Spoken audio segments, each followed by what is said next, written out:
Good snap, the hold, the kick is up, the kick is good! Will be a swing by Kramer, kept alive by Jalbert. Lucas with the attack off the side of the block for the kill. Gazette, he looks to go off guard, tucks back inside to the A gap, and he gets in for the touchdown. Harrington, angle, off a touch, diving, Dunbar, holy cats, wow! Starcevic in the shotgun, play action, looking for a man, has him down the field to his brother Starcevic for the touchdown. It's 31 yards. Jake. Olson Telephone Company and R&J Broadcasting Incorporated is proud to present to you this broadcast on yourliveevent.com. And a pleasant good Friday evening from Hope, North Dakota. The North Dakota 9-man football season is officially underway tonight as the 5th-ranked and defending Region 1 champs, the Sargent County Bulldogs, travel to Hope for a non-region matchup against the Maple River Raiders. A pleasant good Friday evening. I'm Chase Miller alongside Nathan Hoots for a third straight year on the sidelines for the Raider games, and Josh Boyko is our on-site producer here tonight. And welcome to our Irie Insurance pregame show. 84 days separates the season opener to the Dakota Bowl at the Fargodome on November the 15th for the championship. For the visiting Bulldogs, they come off their first year in 9-man football after playing 11-man the previous 16 seasons, and 9-man was good to the Bulldogs. A 9-1 overall record, a region title, but their season ended in heartbreak with a 30-29 loss at home against Nelson County in the first round. Returning as senior quarterback Michael Hoisted, who contributed for 26 touchdowns in 2023. For Maple River, it's the third year of the co-op for the Raiders in 2 seasons, which has resulted in back-to-back plus 500 years with a playoff win in 2022, a 6-4 mark, and they matched that with a 5-4 overall record last season. Returning for the Raiders are 2 individuals that will get a lot of attention with senior quarterback T. Silling and tailback Carter Bosch. Nathan Hoots, last year Sargent County officially ended the Raiders' chances to make the postseason with a 54-14 win at Sargent County. Some different faces on the roster this year for both teams. So as a coach, what are you looking forward to most, knowing there is a little hint of flavor where the Bulldogs got a lot of guys, a lot of reps last year in the second half that we're going to see here tonight? Well, for the Raiders, there is some new faces on the line play this season for Coach Fontaine. Yeah, it's going to be an exciting start to the year here with a team with the talent level that Sargent County has, especially returning. They got an absolute star at quarterback. And then, on the opposite side of the field, a couple big-time playmakers with both T. Silling and Carter Bosch. Try to have a clean start to the season is probably what both coaches are looking for. Try to keep the pre-snap penalties to a minimum, and just see if you can make your way through this game, identifying what kind of your strengths and weaknesses are.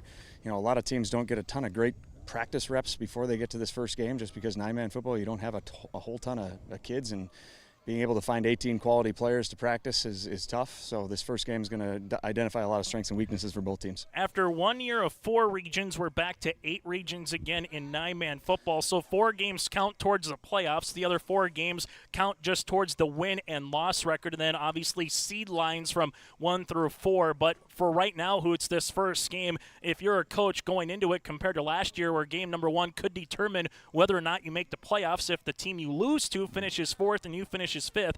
Instead, this year, yes, you want to win, but what are you looking forward to in a non-region matchup as a coach in game number 1? Just be able to work out a lot of kinks without it, and knowing you're not going to regret that decision that you make in that first week. I had several years where we ended up playing teams in that first round that they finished 4th and we finished 5th. And you go back and it's like, man, 8 weeks ago, if I could have that 2-point conversion call back, what would I do differently? You're not going to have that regret in this game simply because it's not going to affect whether or not you make the playoffs. But no coach in any sideline in any sport wants to lose a game. When we take a look at some of the playmakers to watch out for, we mentioned Michael Hoisted, the senior for Sargent County already. Also for the Bulldogs, a 6'1" senior center at 300 pounds, Robert Mundy. You have a junior at 6'2", 260, Matthias at right guard, and then Colin Olson, a senior at 6'2", 220 at left guard. That's a lot of girth on the line for 9-man football, Hoots. And for Sargent County, they had a lot of guys last year that were able to go up against these guys in practice with the Waylanders of the world that are now graduated. What are you looking forward to from a Bulldog perspective with the line, and also James Traynor, who rushed for over 800 yards and 12 touchdowns last season? You could argue that the guys that get to play this year for Sargent County probably got more game-like reps than their actual starters last year. They got to go against the starters each and every day in practice, and then they got at least a half a game with some of the lopsided games that they had last year. So these guys they may be young and they may lack in the actual amount of game snaps they've gotten, but they got tons of really high quality reps last year, and you know that the guys that they learned under certainly taught them a lot of tricks of the trade. On the opposite side for Maple River, we already alluded to with T. Stilling and Carter Bosch, who are some other playmakers that you're going to look at this season. Dylan Zahn on the line, a senior 6'1" at 170 pounds.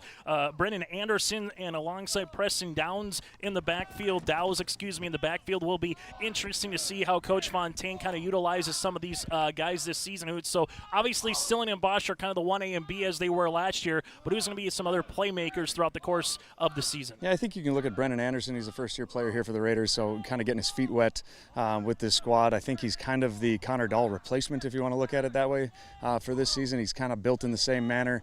That kid's got really quick feet. I'm excited to kind of see how he takes his first couple of hits at this level. Preston Dowes has played, I think, like Coach is going to say, he's a junior, but this is his third year starting. All of those young mistakes that maybe he's made the last 2 years, you hope those are out of his system.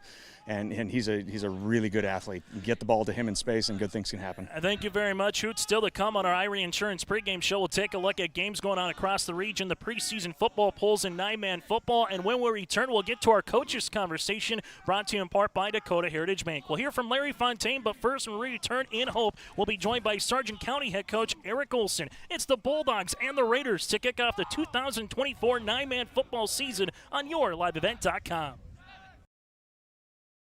Anderson Seed Farms Incorporated is your local LG Seeds and Dairyland seed dealership. They offer the latest traits and genetics in both corn and soybeans along with alfalfa.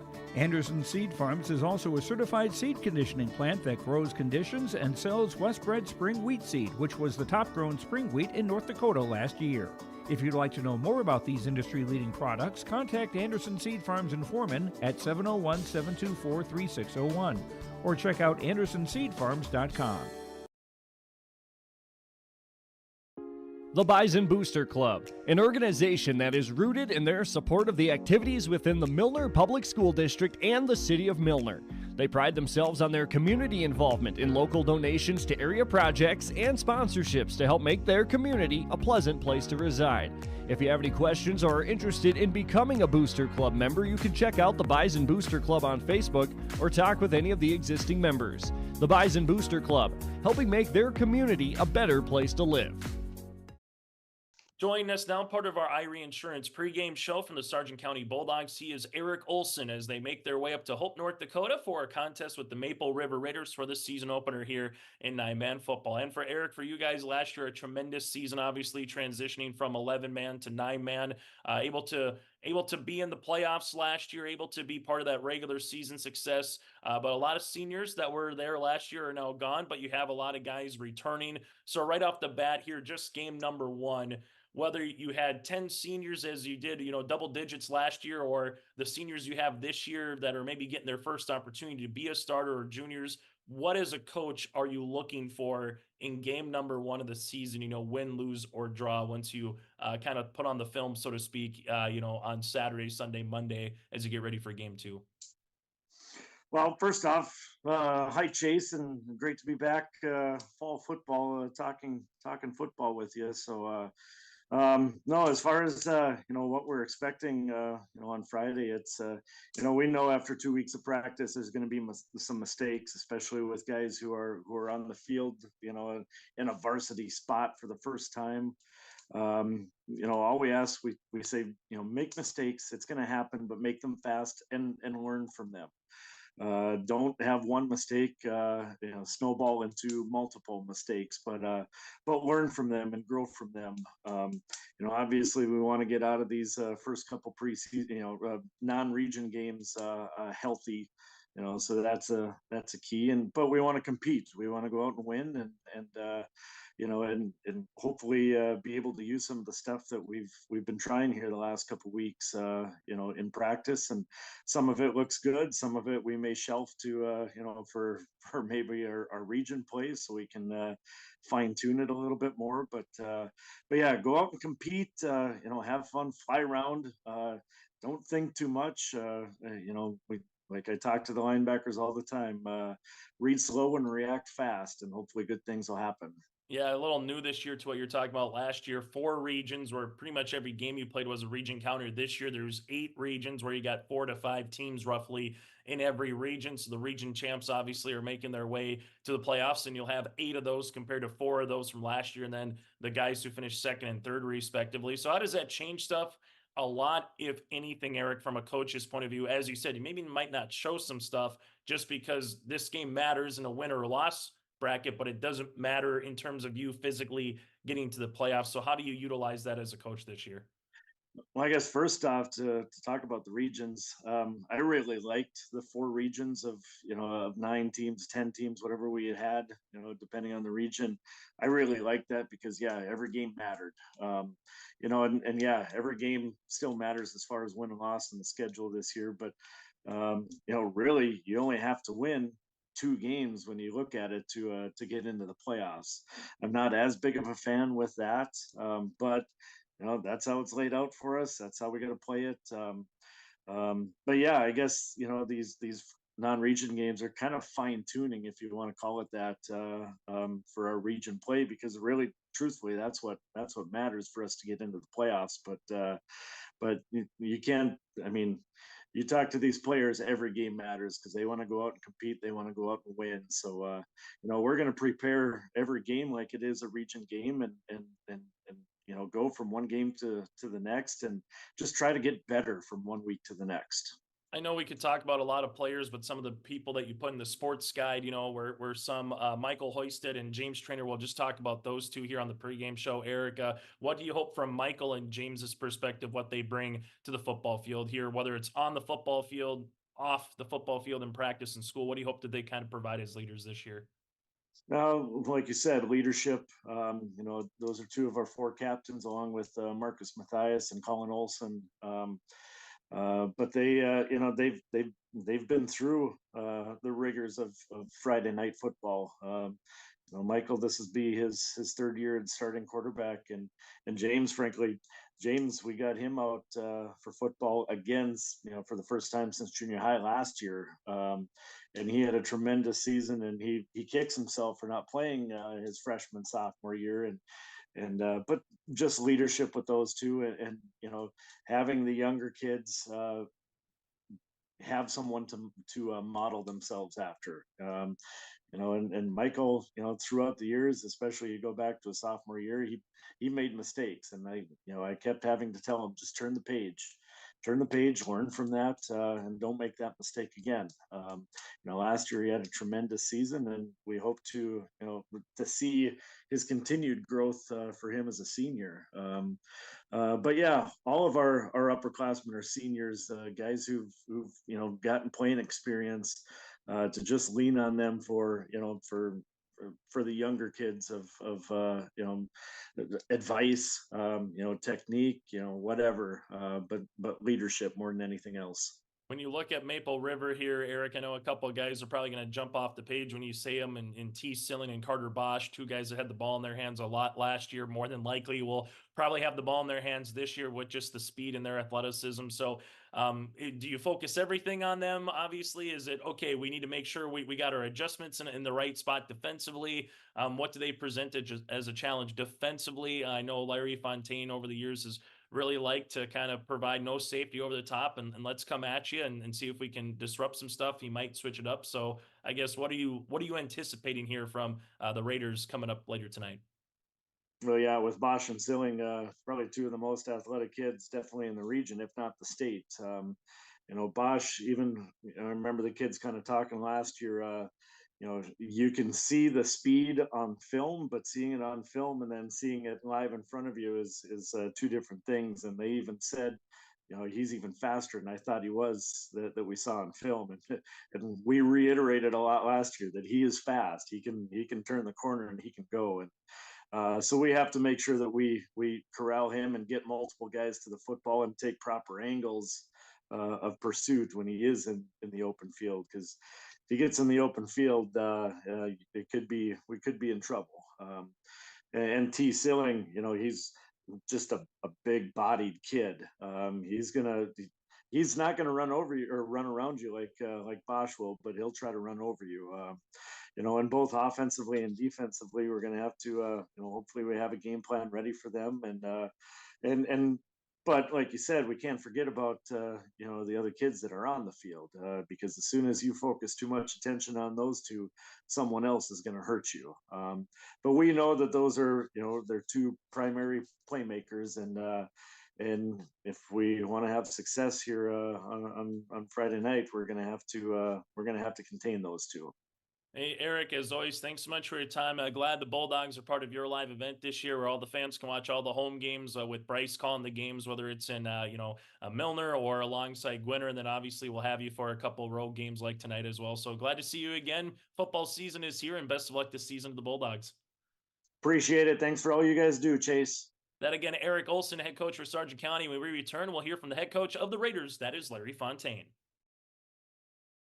Homegrown local radio is now worldwide with 24-hour streaming. Download the RJ Radio app to hear local voices from local radio with KRJB, KRJM, and KKCQ. 24 hours a day from anywhere. You can listen to your favorite programs like the RJ Family Morning Show, local news, farm markets, music, high school sports, church services, more from anywhere. KRJB, KRJM, and 96.7 KKCQ is streaming on the RJ Radio app. Download it to your device and take us with you wherever you go. I love my decision. I love the smallness of it and how close everyone is. Some of my other friends went to a four-year school, and I'm going to be done before them, even with 2 degrees and for a lot less money. My name's Casey, and I'm here for my future. First week of college, I can't tell you how many friends I've made. It's a family, you know what I mean? Like, every time I go to a meeting, like, everyone knows my name. They're always kind to me. I love it. I can't explain how much I love it here. My name is Junior, and I'm here for my future. As we continue on our Irie Insurance pregame show here today, it's the Maple River Raiders going up against the Sargent County Bulldogs. Joining us now, freshly inserted from France with the Olympics, as the head coach for the Maple River Raiders. Woo-hoo. That is Larry Fontaine. Larry, I guess my first question is, what did you learn from the Olympic Village, the Olympic athletes that you hope to bring to Maple River football here this season, seeing all those best athletes across the state and across the world competing there in Paris, France? Well, just their love for their game, love for what they do, their attitudes, and just the atmosphere. And it was just a bunch of just love and just drive and commitment. And that's kind of what I want to see. I love of football and the commitment to the Raider program, and just hopefully come out and have a good time. We've got at least five new kids out, if not 6 new kids out, that are going to participate in our program, and that really keeps our program alive. Without those new kids, our program with such a small school will not survive. So, I'm happy. They must like what we're doing because we're getting new kids out every year. And the main thing is, too, year 3 of this program, we've had 2 successful seasons here, Larry. Last year being very close to making the playoffs, 2 years ago winning a playoff game, getting to that second round. And there's kids that have been part of those teams from a varsity standpoint. I think a couple people right off the bat, T. Stilling and Carter Bosch, a lot of folks will say we got a key on them respectively for what they've obviously did last year on the football field. So let's just talk about those two. A couple of seniors. What do you want to see from Carter and T on the field, off the field this season for Raider football? Well, we'll start with T. T's got 4 D1 schools looking at him. He's a beast. He's a big, big boy.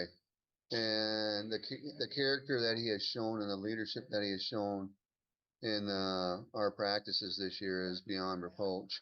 Yesterday we had a meeting, and we're going to move him around on defense, and we're going to move him back to D end. And he really wants to play middle linebacker, and he does well there, but we need him at the end. And he took it well. He's for the team. It's not about him, it's for the team. And that just showed his true character of him. We're hoping that, he can have a great year, stay healthy, and end the year at All State. I mean, kid can flick a football 50 yards. It's insane. He just doesn't put any effort into it, just flicks it and just boom. Out there it is, 50 yards down the field. So, I mean, we're hoping that he has a great year and he's a great leader. And I'm lucky to have been able to coach him for the last 3 years. This will be his 3rd year as a starter for us, and he's a wonderful kid. As for Carter, Carter's just got a lot of talent, a lot of speed, a lot of ability. I think last year was his first year playing football in a while, and he didn't, he had some growing pains a little bit in the backfield, but this year he looks solid in the backfield, and we're looking forward to getting him on the field. We're hoping that those two have great years and stay healthy and, lead us to the playoffs. When you look at game number 1 here, Larry, what do you want to see from your team, so to speak, win, lose, or draw? I know I've asked you this the past couple of years, and I asked other coaches early on the season, especially when it's a non-region game. Yes, you want to win every game that you go out there and compete, but this game doesn't determine whether or not you make it to the playoffs, so to speak. So what do you want to see, in game number 1 here before you kind of get to game 2 and game 3 and kind of that region 2 stretch once you got those games rolling up on your schedule? Well, we want to, we're going to look and see how good a shape we're in, first of all. And we want to make our mistakes. We want to, not go offside, not a lot of holding, not a lot of penalties. We want to play a clean game. We want to stay healthy. And we just want to install our offense and see what we can do. We're going to try a couple different things this year. Of course, we're going to run the wishbone because I believe you got to run. You got to run in 9-man football, then you can open up passing. And we're going to let T make a lot of decisions this year. He's his 3rd year as a starting quarterback. And when we go to the RPO, I mean, we're going to let him make some decisions and going to try to get him the ball a lot and run him a lot and run Carter a lot. And good luck tackling T. He's a big boy. And he's going to put the hurt on some kids. And we got Carter with his speed. And we've got 3 new kids that are going to start on offense and defense. Brendan Anderson, Damon Norrie, and Colby Wisniewski. And they are going to be great additions to our football team. Bo Jacobson's going to play a little bit too. And Jonah Thompson's going to start and play a lot. And we got Preston Dowles as a 3rd-year starter. So I just want to see those guys go out there, play, have fun, and be great leaders. It's all about having fun. I mean, football's a great game. It's wonderful. You know how much I love it. For your opponent here, Larry, Sargent County, I guess, just what's going to be a challenge? I know they lost a good chunk of seniors from last year's club, but they still bring back a handful of guys with some varsity experience as well. So what's going to be a challenge here, week number 1, with your opposition with the Bulldogs coming into Hope? Well, they've got, 30-some kids off the football. They can replace those starters last year pretty easily. And I know a lot of the kids that they have coming back played a lot last year because they dominated so much. So they got a lot of playing time. They got a lot of experience. I think they bring their quarterback back and their running back. He's also. So, they're well coached.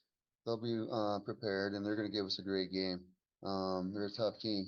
So we'll see where we stand, and how well we do. And if we have to make some adjustments, we'll make some adjustments. But I think I'd rather come out with a really tough team so we can see where we are, and if we have to make some improvements, we'll do that. Well, thing for me, Larry, what do you enjoy most about Friday nights? First one of the season coming up here. Obviously, that cannon's going to be going off in Hope again. If there's no wind, it's a little haze with that smoke that kind of hangs around. But what do you enjoy most about Friday night lights from the sidelines as a head football coach? I just love it. We play Kenny Chesney's song, about football, and it just brings me to tears. I just love football. I love the kids. I love everything about it. I love the excitement. I'm the luckiest guy in the world, man. I get to be around kids. I love football, and we play the Boys of Fall, and man, I cry every time. We just love football. We love to be out there. We love to, if I could play, I'd play. We just love it. It's just fun. It's just the excitement, and it's a great game. There's nothing like it. Larry, thanks so much for your time. Looking forward to seeing you here up in Hope, and best of luck throughout the season against the Bulldogs here tonight. All right, thanks, Chase. Have a great day, man. That again, Larry Fontaine, head coach for the Raiders. This will continue our Irie Insurance pregame show after this, here from home. There was an idea to bring together a group of remarkable people. So when they needed us, the call is answered. We need to get the right protection to as many people as we can. We need to protect as many as we can. We will. We don't give up. Get the right protection for your lifestyle. Go to IrieInsurance.com to get a free quote and consultation. Triple E Incorporated in Page is cheering on the Raiders as they compete on and off the court and field. They put in the effort to build a team with trust, experience, and the ability to accomplish their goals. The team at Triple E Incorporated is built the same way, with knowledge and experience, with timeliness and efficiency. For your next non-residential building project, go online to eeeinc.com or stop by the office in Page for more information. Make your next project a winner with the team at Triple E Incorporated in Page. At Enbridge, we're focused on relationships. 23 Canadian First Nation and Métis communities now own an equity stake in Enbridge Athabasca Pipelines. In Minnesota, Enbridge has spent $450 million and counting with Native-owned companies and in wages to tribal members working on Line 3. Every day brings new collaborations, partnerships, and possibilities. Learn more at Enbridge.com. The Milner Public School District has a long history of academic, artistic, and athletic achievement and is proud of the programs and education environment offered. A fully accredited educational system, Milner Public School District operates 2 separate school buildings, including Sundale Colony School. Over 85%, that's right, 85% of the graduates of Milner High School attend some form of post-secondary educational institution. You can find more information on the Milner Public School District online at milner.k12.nd.us. That again does it for our Irie Insurance pregame show. Get the insurance protection you want with the customer service that you deserve at Irie Insurance. They cover it all, from home, auto, crop, commercial, and benefits insurance. Go to IrieInsurance.com to get a free quote. Started today. It's Chase Miller alongside Nathan Hoots and Josh Boyko, part of our three-man weave here on a Friday night. We welcome you to Hope, North Dakota for the season opener between the Maple River Raiders and the Sargent County Bulldogs. What was a Region 1 game last year, a non-region game this season with the Raiders being in Region 2. Sargent County in Region 1 out of 4 divisions. 83 degrees, sunny skies, and not really too much wind to talk about here tonight, so the mosquitoes will be out in full force later here in Hope. Outside of that, Hoots, what are some keys to victory here for both the Raider and Bulldog perspective? You love to see which team can control the line of scrimmage in the first game of the season, and if you go back to last year's edition of this game, it was definitely controlled by the Bulldogs. A lot of those guys have graduated, but they return a lot of the same size. Maybe not the same guys, but a lot of the same size. So it's going to be an absolute key for Maple River not to get pushed backwards every single play. If they can do that, they got a chance, because they got some special athletes on this side of the football. There's no doubt about that. But I think Eric Olson and the Bulldogs would be very content with 3-4 yards in a cloud of dust all game long, trying to wear down this smaller Raider team. It's the North Dakota 9-man football polls here, preseason poll. You had North Prairie at number 1, Lemoore, Litchfield, Marion, and South Border tied at number 2, West Hope, Newburgh at number 4, and tied at number 5, Sargent County, Linton, HMB, and Cavaliers back in 9-man again this season, Hoot. So there's your top 5. Anything in particular? I mean, really, it's your top 8/9 early on the season. But anything in particular? Is there one team that you're like, watch out for them this season when it comes to 9-man football? I think we might be looking at one of them here in white. Sargent County is quite the team. Lemoore is going to be great. That region is an absolute gauntlet. Gauntlet is exactly right. I think there's 4 teams in that region that legitimately think they could win multiple playoff games, and whoever survives that is probably going to have a real good chance to be playing in the Dakota Bowl November 15th. Some other 9-man games across the way here tonight. Griggs Dakota at Lemoore, Litchfield, Marion. Weimar Litchfield travels to Mayport CG. That'll be an intriguing game. And a couple of years ago, that was a playoff game as well between the Warbirds and the Patriots. You have Hankinson at Richland and Tri-State at Enderlin.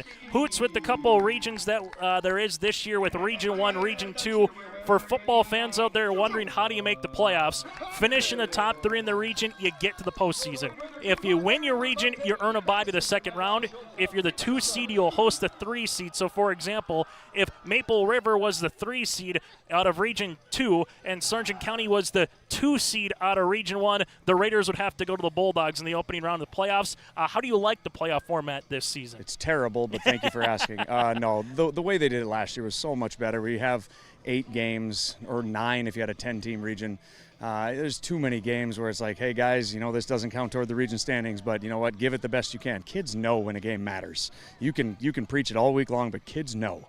And this one, it's not a preseason game because you always want to win, but there'd be a little bit more at stake tonight if this was a region matchup instead of a non-region matchup. And you could, like Coach Olson said, you can win 2 games and go to the playoffs. Give me a break. It's going to be interesting to see what happens. As I know, every year teams move up, teams move down. We'll see what happens moving forward long term for high school football. Sargent County will start offensively here in 2024 in their white uniforms with the dark blue pants, the dark blue numerals outlined in gray with a bulldog on one side and a number on the other. The Raiders out in their blue uniforms with white numerals and lettering outlined in red with Raiders across the front with those white helmets with a number and a Raider on either side. Chase Miller alongside Nathan Hoots and Josh Boyko as we get you ready for this football contest. Again, that does it for our Irie Insurance pregame show here tonight in Hope, North Dakota, where the Napoleon-style 1863 cannon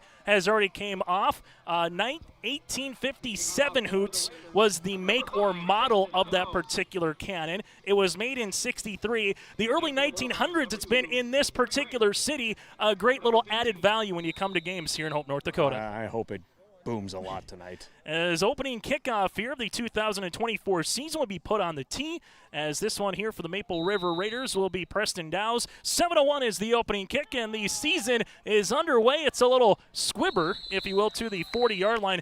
Pounced on there from Sargent County as getting on that one immediately is Anthony Ferderer. Really good job by Ferderer there, who's with the ball coming at him. He went right to it to get down and have great starting field position here for the Bulldogs. Yeah, you want to minimize the number of times that oblong ball hits the ground, and he did a good job of getting down on his knees, not trying to do anything special, just get possession, and 40-yard line it's a good starting spot for them here. As the Sargent County Bulldogs, Robert Munn, the center, Colin Olson, left guard, and Marcus Mathias at right guard. Tight ends of Logan Bope, and then you have Wyatt Dagenstein, the wide receiver, with Zaben Olson. We'll get to the backfield here in a moment. As under center is Michael Hoisted. Handoff. This one goes to Trainer. Trainer breaks a tackle, then gets hogtied down to the 41-yard line. Well, we're going to say this guy's name a lot. T. Silling with a tackle. I think the idea behind him playing at D-end is that maybe he can get some chase down. I don't think there's going to be a whole lot of plays where Eric's going to draw up plays to run right at number 9. I don't think I would do that. Back in the day when I did get to call plays, it was either I'm going to read the stud or I'm going to run away from the stud. And, they ran away from him first play, but he was able to make the play down the line of scrimmage. Charlie Hognes at running back. He's the fullback, the sophomore. And then you have James Trainer, again, the senior tailback. 844 yards last season on 95 attempts. Hoisted drops back, has some time, goes down the field. This one overshot the intended receiver here for the Bulldogs. And Jace Fury, who beat his man, that one just over the outstretched arms. And it's a 3rd and 9 to start here for the Maple River Raiders defense. A good throw. That would have been a chunk. There was a little bit of Raider D-line pressure there that forced him to kind of throw it off his back foot. Big play here early on. I don't know what 4-down territory would look like. It depends. You probably got to get under 5 yards here. But decision time if they don't get something here. Yeah, the Bulldogs will see what they come out with. First time in a shotgun formation. Dagenstein motions is out to the left-handed side. 2 wide receivers near sideline with Trainer in the slot as you have it. 3 rush. Here comes Silling looking to get Hoisted. Hoisted with the throw. This one is batted down, and give a lot of credit to Silling there. And then you had a pair of Raiders with Anderson and Bosch got their hands up to bat the ball down. It's a 3 and potential out. We'll see what Coach Olson does here to start the game. Got to try to train my eyes to not stare at number 9 every single play. They didn't even give him a chip there. He had a free rush straight down the line, and Hoisted's probably got to do a better job of maybe rolling a little quicker away from that pressure. But once again, a lot of blue bodies around the ball there. That was well defended. Hoisted this season, the quarterback and also the punter will stand back at his own 30. Carter Bosch stands back at roughly the 25-yard line here in Hope. Clean snap. Here comes the end-over-end kick down the near sidelines, and that one will go out of bounds. And we do have a flag on the far side, and that one could potentially be on the coaching staff. We'll see what the flag is roughly again at the 43-yard line. Sometimes it could be sideline warning or interference. Other times maybe ineligible. And it is going to be sideline warning on Maple River. So for that coming out, Hoots, if there is another sideline interference, for example, on this next play, then there would be penalty yards attached to that particular flag. Yeah, I think you might be setting the tone here early. They're going to keep those feet behind that second white line, which is it's extremely difficult. You kind of got to, as a head coach, you got to assign a get-back guy, and that's got to be okay with yanking you off the field if you get a little close. You know, a little excitement after a 3-and-out to start the game. On our City of Hope scoreboard, ball will be at the 31-yard line here for the Raiders with 11 minutes left to play here in the first quarter. We'll get to their starting 9 here in a moment. This will be a handoff. Bosch, look at Bosch getting to the outside, a little crease as he gets wrapped up for a couple of yards. Good tackle across the way here by a couple of Bulldogs, with one of those coming in on the far sideline looked to be like Logan Bope. Yeah, a nice job there by the offensive line. Created a little bit of a crease for him. I'd like to get downhill maybe a little quicker on that first play to try to get to that gap as long as it's going to be there. It might not be there very long tonight, but when you got a crease, you got to hit it. As you have Gabe Bernson with Dylan Zahn and Owen Tickey on the line here. Wisniewski and Jonah Thompson, the tight ends. This will be a little fullback dive on the way. Turning a couple of extra feet there was Brennan Anderson before he gets wrapped up for a couple of yards. So a couple of runs here, Hoots, to start the game off. And Larry Fontaine said they wanted to go a little wishbone, and they're going to get 3rd and short coming up. Didn't quite hit the hole like you'd want him to. It was more of a bounce. You'd like to see him attack that first gap that you find. Against a 3-down line, you're going to have a little gap, and you got to hit it immediately, especially if you can get a double on the nose like they have here the first couple of plays. They might be able to get some quick hitters here. 3rd and 3, it looks like, maybe 4. Tailbacks of Bosch, Dowes, and Anderson with T. Silling at quarterback. We'll get to the Bulldogs here on the next play or the next possession as Silling goes under center again. Play action, rolling right-handed side, has some time, pops a pass, and it's caught on the buttocks there of the birthday boy, Carter Bosch, at the 45-yard line. Hey, Hoots, just slowly throw it out there, and Bosch, that was probably like slow motion coming in for 8 yards. I don't know if he was intending to throw it to him. I think it was a bit of a Brennan Anderson tip there that ended up in the hands of Bosch, but he's a good player. So he's got really great hand-eye coordination, and a little tip that throws the nose of the football off isn't going to throw him off. 18th birthday for Carter Bosch. Happy birthday. The linebackers, again, will be Colin Olson, Michael Hoisted, and Ryan Eng here for Sargent County with Marshall Weigelt and Marcus Mathias and Logan Bope on the line. Again, here comes the wishbone. Carter Bosch jukes a man to the 50. Look out, 45-40. Breaks the tackle to the 30, and he gets taken down at the 32-yard line, making his way for a 10-20 and make it a 23 Michael Jordan yard rush. That was, once again, they were able to get a nice little push on the offensive line. Didn't create a giant hole, but just enough to fit little Bosch through there. And then you get him in open space when he runs between the middle of the tackles. That's really dangerous.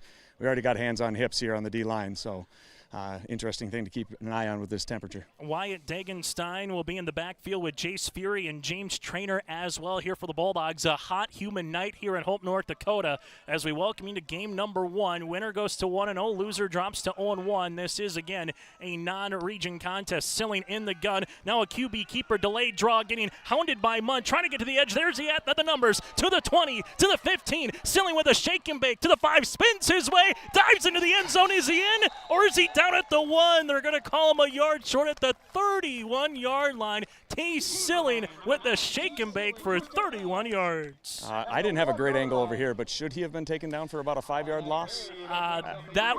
He had the edge. Okay. Munn just couldn't get there quick enough to try to put a handout on him. And once you get to the edge of 9-man football in North Dakota, Hoots, look out.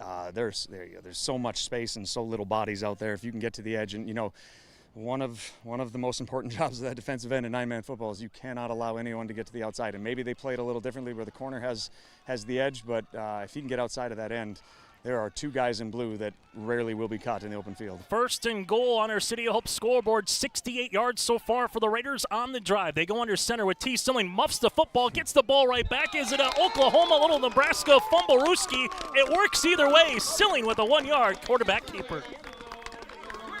Yeah, he definitely mishandled that snap there, but it got him down near the ground, and he's a strong kid. I guarantee you it's going to take more than just 79 there in the middle to push him backwards, and he got himself in. There goes that Napoleon cannon here tonight in Hope as Silling, again, the old Nebraska fumble-rooski. I don't think that was the plan there, Hoots, but it still worked either way. No, there was some type of an audible at the line. Silling turned around and was yelling at his guys, but it definitely wasn't to mishandle the snap and dive in himself. So 69 yards, that able to go 2 minutes and 39 seconds. 2-point conversion upcoming here. Bosch will handle it, trying to get a block, but good pursuit there by the Sargent County Bulldogs coming in on tackle. Colin Olson, the senior, negates the 2-point penalty. New score on our City of Hope scoreboard. It's Maple River 6, Sargent County scoreless. Back after this with kickoff in Hope. Now available, the 2024 R&J Sports Fall Sports Guide. The digital version of the R&J Sports Fall Sports Guide is available at rjbroadcasting.com. This year, featuring schedules for the fall sports teams in the region, along with photos, coaches' bios, and highlights from the 2023 season and the fall broadcast schedule for R&J Sports and yourliveevent.com. The digital version of the 2024 R&J Sports Guide is available now at rjbroadcasting.com. As we come back here on yourliveevent.com on our Stock Growers Bank broadcast booth. Stock Growers Bank is your small-town bank and big-time partner with Stock Growers Bank mobile app. Experience banking at your fingertips anytime, anywhere. Bank near so you can go far with Stock Growers Bank. Member FDIC, equal housing lender. Chase Miller, Nathan Hoots here again. A drive that goes 69 yards, 2 minutes and 39 seconds off the clock. And I think the big plays there, Hoots, was obviously Silling's rush for 31 yards and then Carter Bosch's rush for 23 yards on top of it. That was a nice combination. I was, having a couple of conversations before the game. The Raiders rarely had many long drives like they had 2 years ago when it was Hovelson 3 yards, 4 yards, 6 yards. They relied on the big play. That was a nice combination right there. They got a lot of positive plays. Nothing went backwards. Put them in down and distance, kept them ahead of the chains, which allowed them to then have an opportunity to bust those big ones. Good combo drive right there. As Maple River will put this one on the tee.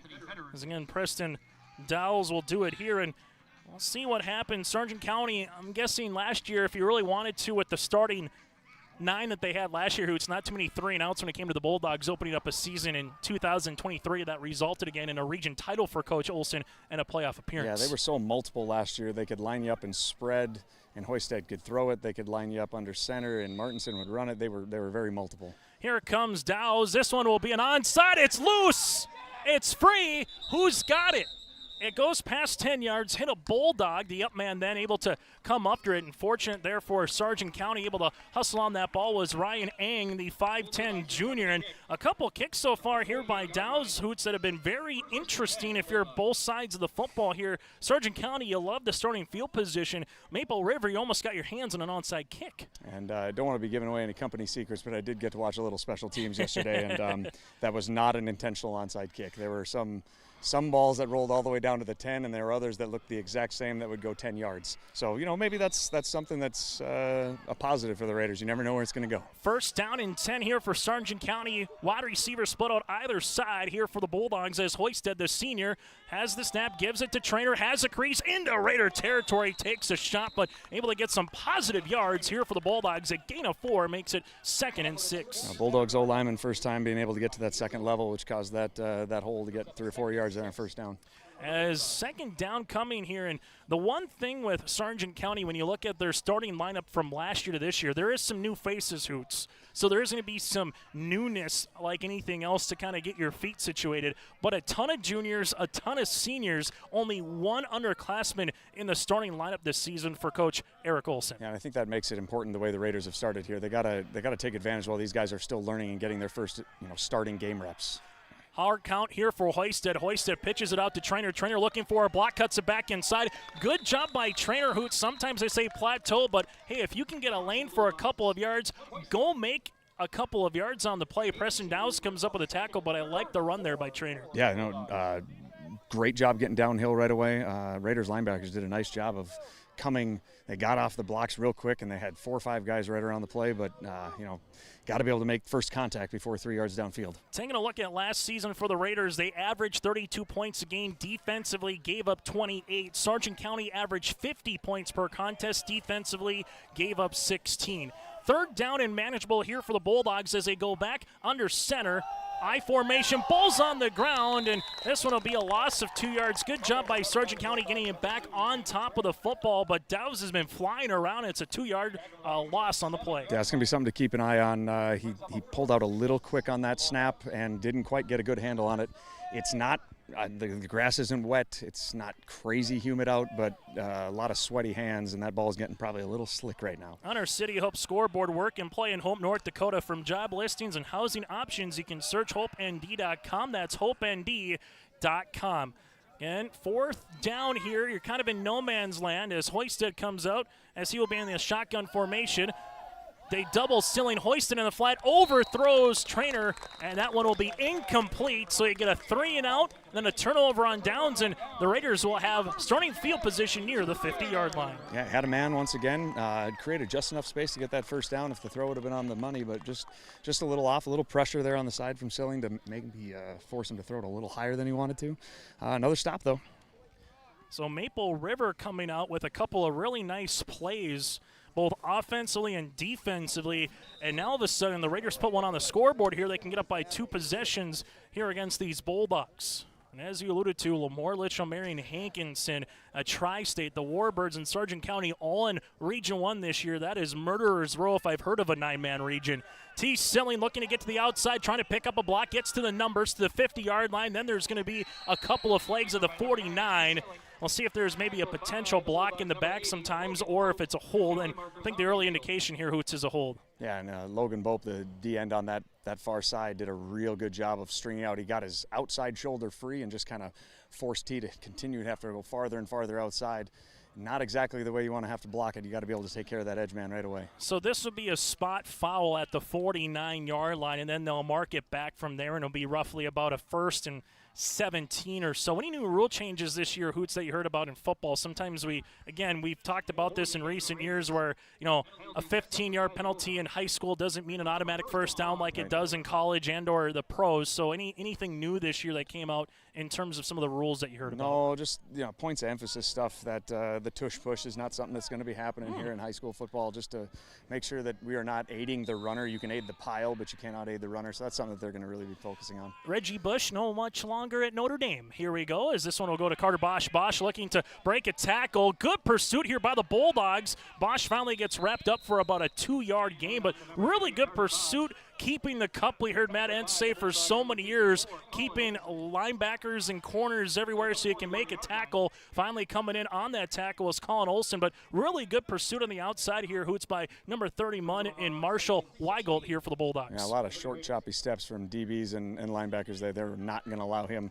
If they weren't going to make the play, they certainly were going to force him back into the teeth. So it was really well done by the Bulldogs. I liked asking Eric Olson what was the difference from 9-man to 11-man football last year, and he goes, well, you still got to block and tackle. That's right. So essentially it still comes back down to the basics anyway, and that's what the Bulldogs were able to do there is tackle. T. Silling goes under center. I formation. Silling has some time, looks, throws, flips, got Dowse at the 40. Dowse stays on his feet at the 30. Look at him go to the 22-yard line. And on the tackle for Sargent County is going to be Tristan Peterson, but not before it's a big pitch and catch of nearly 40 yards. The biggest difference between the 2023 and the 2024 versions of this game is last year Silling would have DNs just bearing down on him and force him to have to lob that ball and not have an opportunity to maybe hit him once he was in stride. And that was beautifully blocked. A great throw, great job looking the ball in and securing it and getting that first down. 1st and 10 here, especially coming off the penalty there, Hoots, to pick it up, and they got a big play, and we'll see what the Bulldogs can do here defensively, trying to make a stand and not get down by 2 possessions here in this first quarter. It goes back to the wing formation, or in the wishbone, excuse me. Carter Bosch able to get to the outside, and Bosch dragging a couple of Bulldogs with him. Harry Newstel in on the tackle alongside with Colin Olson there. Colin Olson, one of the 4 captains here for Sargent County, but not before Carter Bosch gets past the 15 for about a 7-yard gain. These runs are really important to keep, ahead of the sticks, as coaches say. You want to make sure that you're, 2nd and 7 or less, and they're doing all that, and that is what is going to open up the play action, which got that big play, the previous one. Continue to get 3 or 4 yards a pop, and maybe get that 7 or 8, and you're going to keep drives moving a lot. Bosch so far 4 carries for 35 yards, Silling 2 for 32 yards, and a touchdown. As this one will go back under center again for Silling, 2nd down and very short. Play clock getting down to single digits. Silling rolls, looks, finds, has a man. Thompson in the end zone. It goes off his hands, and an opportunity goes awry for the Raiders. That was a really well-run route. It's just unfortunate he wasn't able to pull that in, but that's something they can go back to later in the game. If you continue to get yardage on the run, on the rushing attempts, you're going to have those play action. And you could see linebackers were taking steps downhill, which allowed that tight end to sneak into the deep third of the field. And if you're Sargent County, hopefully on their perspective, you get it to 4th down here and get off the field on downs. If you're Maple River, that's going in your back pocket for later. Absolutely, maybe even a 2-point play if necessary later on as well. Larry Fontaine said he's going to give Silling the opportunity to change the play at the line throughout the season as a third-year starter here for the program. Silling looking to go to the outside, breaks a tackle, gets the numbers to the 20, now at the 15, stays in bounds. Nope, he stops out of bounds with his right foot at about the 16-yard line. A broken play that'll go for a loss of at least 3, maybe 4, pending the spot. That's unfortunate there wasn't someone in the area who could have tried to throw it out of bounds and try to save those yards here. 4th and 5 instead of 4th and 2 is a really big difference. But probably go into the air here and let Silling find somebody, hopefully in the open in the flat, and haven't thrown there yet. And in 9-man football, we don't talk about kicks when it comes to 32, 33 yards. Nope. Sargent County had a kicker last year. Yes, correct. But a lot of teams just don't have that. Eric Olson this year on his starting spot for a PAT, he said, we're going for 2. So that just tells you what it is this season. That's good. Here we go, 4th down and about 5, maybe 6, depending on how you want to look at it. Either way, the Raiders need a good 6 yards. They will go to the outside. Here's the bobsled formation. He's got 3 guys in front of him. He's Silling to the 5, into the end zone. Touchdown, wheeling and dealing his way for a score, and Silling 16 yards for a house score. That was really, really well blocked. Bosch got a pancake. He's going to make sure he begs for that in the stat sheet.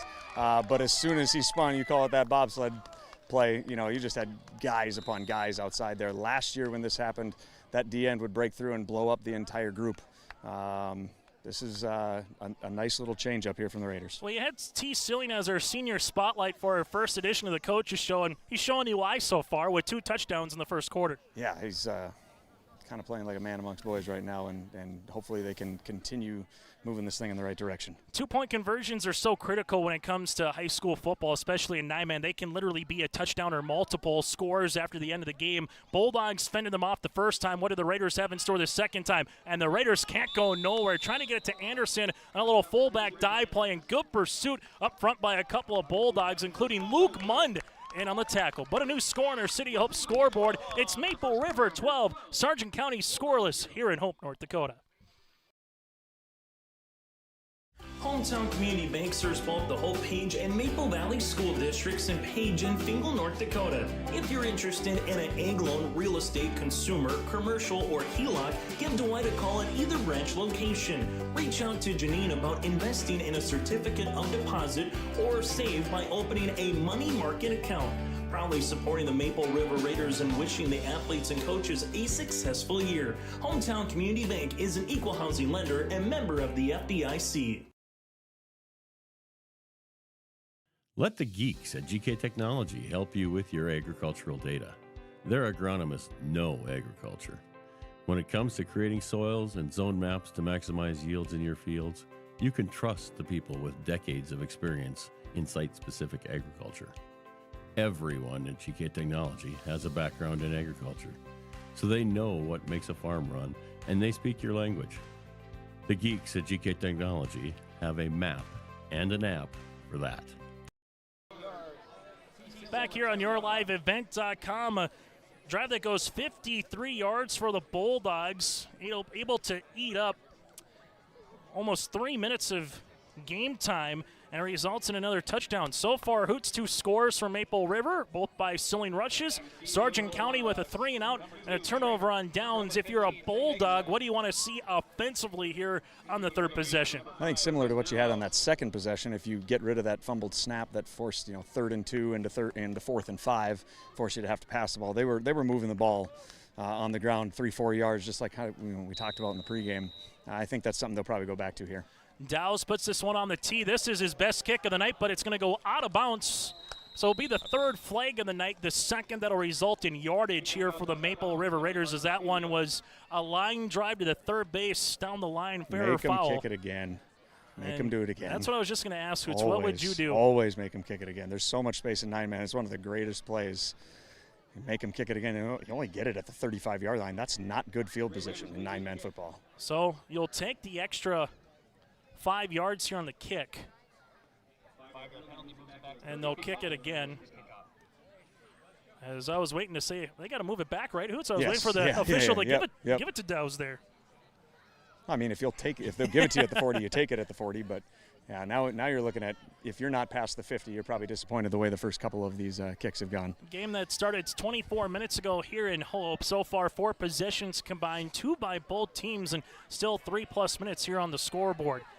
Winner improves to 1-0 in the season. Season opener for both. We'll let you know about their upcoming schedules in a moment. Dowse.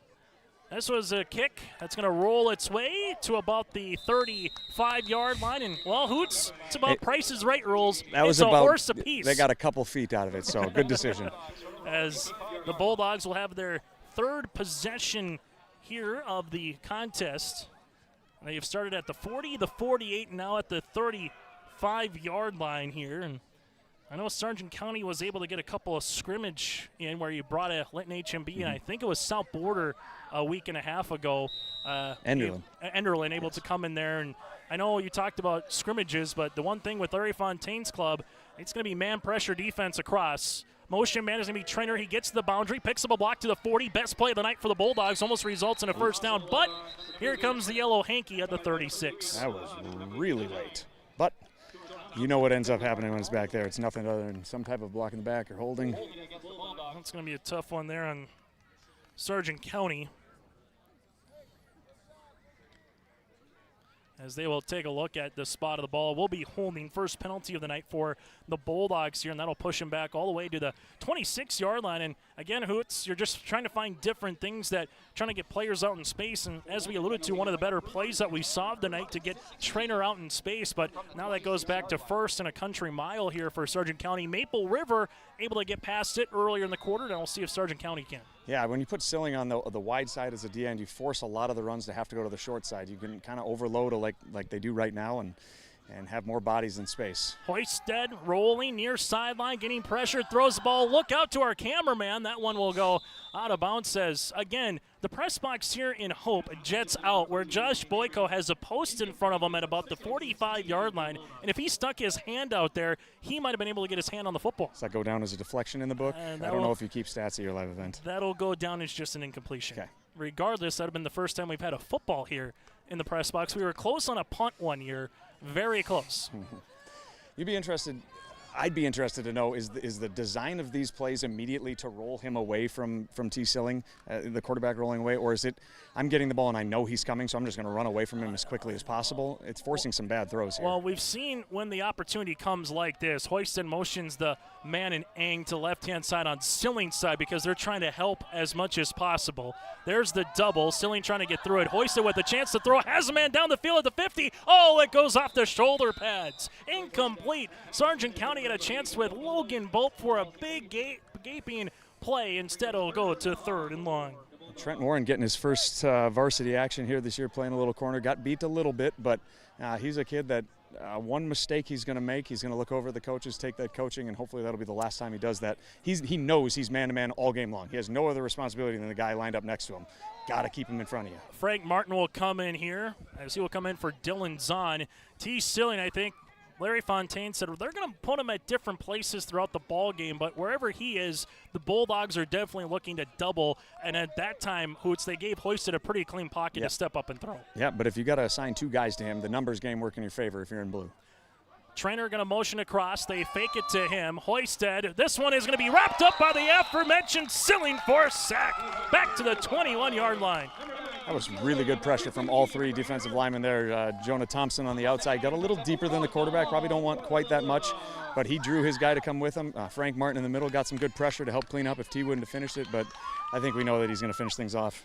Silling looked really good last year, Hoots. He looks awfully good this year. Just a little bigger, a little faster, and he is flying all over the football field. If you could see how hard this guy works every single day, it's multiple times a day in the weight room and constantly working on his craft. Hoisted with the punt. This will be caught at the 45 by Bosch inside Bulldog territory to the 40, looking for a block outside 35-30. Look at Bosch to the 20, and Bosch gets wrapped up at the 18-yard line. Carter Bosch, one heck of a punt return that's able to go 37 yards, and it'll be in the red zone to start here for Maple River. I will not overshadow what Bosch just did right there, but if you could have the angle that I did seeing Colby Wisniewski's first career football game since he was a 7th grader, he locked his kid up, turned him into the middle of the field, which allowed Bosch to get, I would guess, another 15 yards. Anytime you kick it anywhere near Bosch, that's that's a mistake, and the coaches did not tell him to do that this week. And Bosch has wheels. There's no doubt about it, and we're going to see it in the new Raiders Athletics Complex. Again, Hoots coming up once we get to basketball season. It's beautiful. I can't wait for you to be able to see it in person. First down upcoming here. Silling again making a call at the line. I formation, right-hand side is Preston Dowes.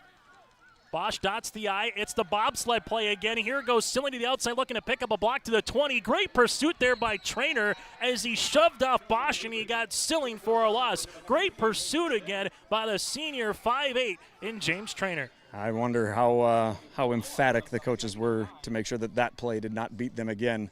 That was very well schooled. They did not make the same mistake they did earlier where they were attacking the inside shoulders of all of those lead blockers. They got to the outside and they forced him straight to the sideline. And the reason why I call it the bobsled play, it's like 3 guys out in front of Silling. He's the 4th coming into the bobsled, Hoots, because he takes that step back, and then you got the tight end, you got the fullback, and the halfback all out there trying to pave the way for the man. Yeah, he just sits there and waits and waits and waits, and if he has to make a late decision, it's typically not good. You want him to be able to cut and make that find that first seam. Silling goes under center I formation yet again. Silling with the drop. Bulldogs bringing some pressure. Silling rolls near sideline 25 looking, gets the 20, picks up a couple of yards to about the 15, so he gets a handful back, and good pursuit by Ryan Eng. And we said this name a lot tonight. Colin Olson just seems to be the shadow of T. Silling, left, right, and up the middle. You wonder if that's part of the game plan, finding a guy that athletically can hang with him for a little bit to, get him in and out and try to I don't know, just keep as many eyeballs on him as you can without sacrificing, giving up, those tight end seam runs. 3rd down upcoming here without question. This is 2-down territory here for the Maple River Raiders, and the clock keeps stopping because they keep going out of bounds. So all of a sudden just extends the first quarter here, Hoops. Chase, when are you going to learn? We do not play fast games here. If you think you're getting home before 11 o'clock tonight, think again. We'll have a barbecue later. All right. It'll be good. Here we go. Shotgun, make that pistol formation. Bosch behind Silling, claps. Little speed option play. That goes to Bosch. Bosch looking to break inside, gets his way to the 10. Good heady play by Bosch there just to get some numbers, understanding the down-in situation before he kind of meets a Bulldog sandwich on the interior there. Harry Newso, part of the tackle, makes it 4th and a long yard. A long yard is right. Not 2, a long yard. Maybe go back to that intentionally fumbled snap and dive ahead. I could see Silling just under center, bulldozing straight ahead. I don't know if there's many guys that can keep him from getting a yard. 11 rushes so far on the ground combined between Silling and Bosch, and they got 90 yards between the two. Hey, clock's running, though. And there we go. That's what we like to see and hope. Not to say that we don't love football past the 9 o'clock hour, but, hey, some of us want to get home at the end of the day at a decent time. Regardless, if you're from Milner, Gwynn, or Foreman, you got a long haul to head back tonight, too, from Hope. This one will be Silling. Silling trying to push the way. Silling depending on the spot, but blowing that play up immediately was Charlie Hogness, the 5'8" sophomore. And I don't think he got there, Hoots, and he didn't. It's a turnover on downs, and great wrap-up by Charlie. Yeah, his knee went down. I think before he got all his power into that lunge he was going to make toward that marker. Just good pressure. You got to go got to go 6 yards rather than 1 if you go out of the gun. So that's something that they may look at later. And can that be the shot in the arm the Bulldogs needed? A punt, a downs and punt. They're able to find a way, and Coach Fontaine wants to take a timeout. We'll break with him. It's our first Bank North timeout of the season. We're back after this in Hope on your liveevent.com. The Bison Booster Club, an organization that is rooted in their support of the activities within the Milner Public School District and the City of Milner. They pride themselves on their community involvement in local donations to area projects and sponsorships to help make their community a pleasant place to reside. If you have any questions or are interested in becoming a Booster Club member, you can check out the Bison Booster Club on Facebook or talk with any of the existing members. The Bison Booster Club, helping make their community a better place to live. Timeout on the field brought to you in part by Bank North. Good sportsmanship is a valuable trait that goes far beyond the game. For Bank North, it's achieved by helping their customers pursue their dreams and financial goals while supporting and improving the great rural communities that they serve. It's values-based banking. To learn more, visit ibanknorth.com. Member FDIC, equal housing lender. Timeout here by Sargent, by Maple River. That'll be the first there. And maybe a play or two barring the design here for Sargent County before we get to the end of the first 12 minutes. Nathan Hoots, what has impressed you most, I guess, to start with the team that's leading in Maple River early on this contest? Yeah, I think the easy thing to say would be Bosch and Silling, but let's focus on the offensive line that are getting positive plays on almost every single snap. They're doing a really good job. I did not see Blue controlling the line of scrimmage tonight. You can be fooled by things you see, a lot of size, but they're doing a good job right now of controlling the line of scrimmage even though they are undersized. And does the temperature have something to do with that? It certainly could. Well, I was just going to say, we've had an interesting fall camp. It hasn't felt like this in consecutive days in August at particular times. So we'll see what Sargent County has in store here on their fourth drive of the contest. The wide receiver split on either side. Hoisted, clean pocket, looking for a quick slant. Has a man breaking away, and it's a first down here for the Sargent County Bulldogs. Nice little play there. Take a little drop, zing it across the field to Tristan Peterson, who gets in for his first reception of the contest. That was probably one of the first 1 or 2 plays where Hoisted's had an opportunity to set his feet, find his guy, and step and throw. Just the basics, but when you're under pressure, your feet make bad decisions, and I think they're going to run this thing here to the quarter. Peterson able to get it, the sophomore at 6'1" here for the Sargent County Bulldogs, and for Sargent County, that's a first down for the first time here tonight on our City Hope scoreboard. We're going to break with them here in Hope. It's the hometown Raiders up by 12 over the 5th-ranked Sargent County Bulldogs in the opening 12 minutes. We're back with second quarter action after this here on your liveevent.com. Hi, this is Jim, and along with Bernie, we're inviting R&J Broadcasting Incorporated listeners to join us on a tour of the Hawaiian Islands, February 22nd through March 3rd. The Big Island will be part of this trip while taking in the breathtaking views of Oahu, the Big Island, and Maui. Enjoy the perfect balance between scheduled activities mixed with personal leisure time. Visit holidayvacations.com, keyword RJ to learn more about this tour, or call 888-557-1020 for a free brochure. Hope Page Public Schools are committed to the development of all students by providing a high-quality education that is reflective of the strong values in our communities. The staff at Hope Page Public Schools work each day to enable and inspire students to achieve academic excellence and make positive contributions to our world. Learn more about Hope Page Public Schools by visiting hopepage.k12.nd.us. We are Hope Page, and we will change the world. On your out-of-town scoreboard, Central Cass leads at 12-7 over Devils Lake starting the second quarter of play. That game on yourliveevent.com, as this one is also Velva Drake Adamus Garrison.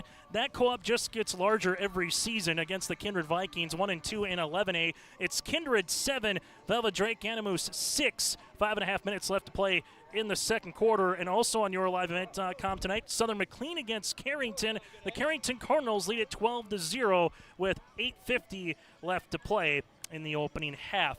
Chase Miller, Nathan Hoots with you here, alongside with Josh Boyko on this Friday night. Hoots, really good start on the drive there. Nice little play. Again, you can call it a quick slant, you can call it a little hook, whatever you want to call it.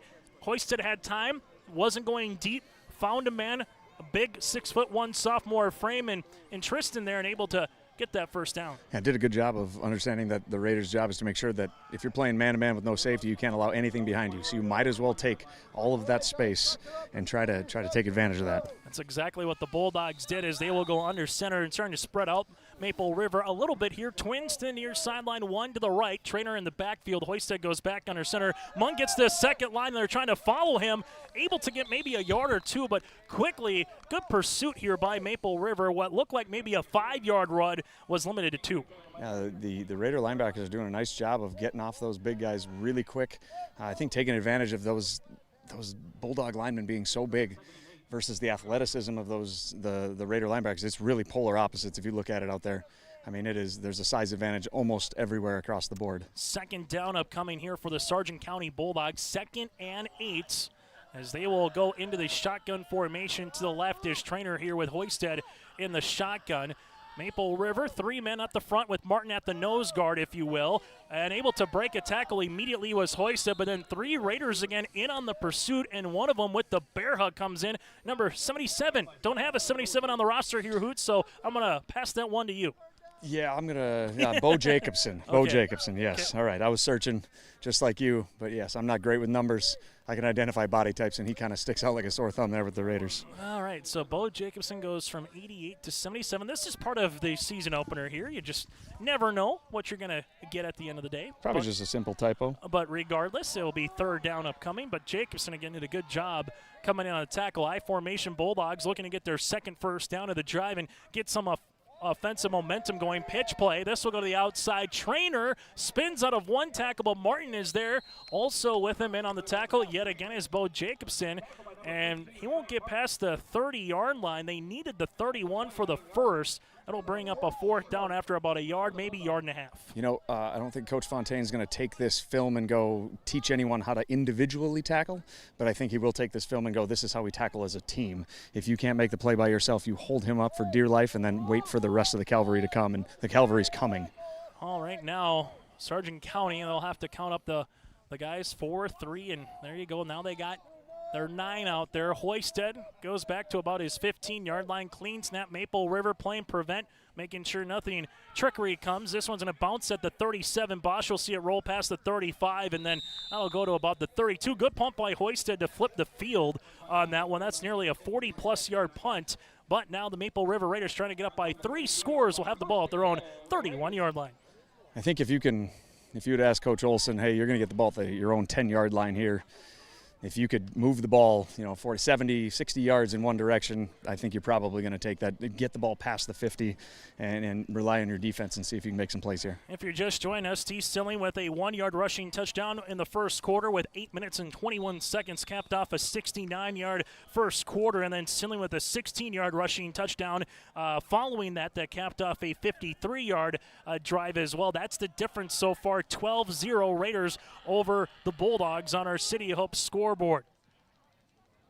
As Maple River will come out under center again goes Silling with the wishbone formation. Silling gives this one little trap play to Bosch to the 35-40, Bosch to the 45, and he gets tripped up after a healthy gain on first down there by Jace Fury in on the tackle. That was a really nice play. Good burst out of the backfield. First contact wasn't for several yards downfield. Keep an eye on the linebacker from the Bulldogs doing a clapping as he was waiting for the ball to be snapped. If a ref is maybe a little crabby, he might call that for some type of a delay of game, and you're not supposed to do anything that could possibly simulate the sound of the snap, and that's something that maybe they'll keep an eye on. 6 carries for 57 yards for the 18-year-old birthday boy here in Carter Bosch. As they will come out here under center again goes Silling.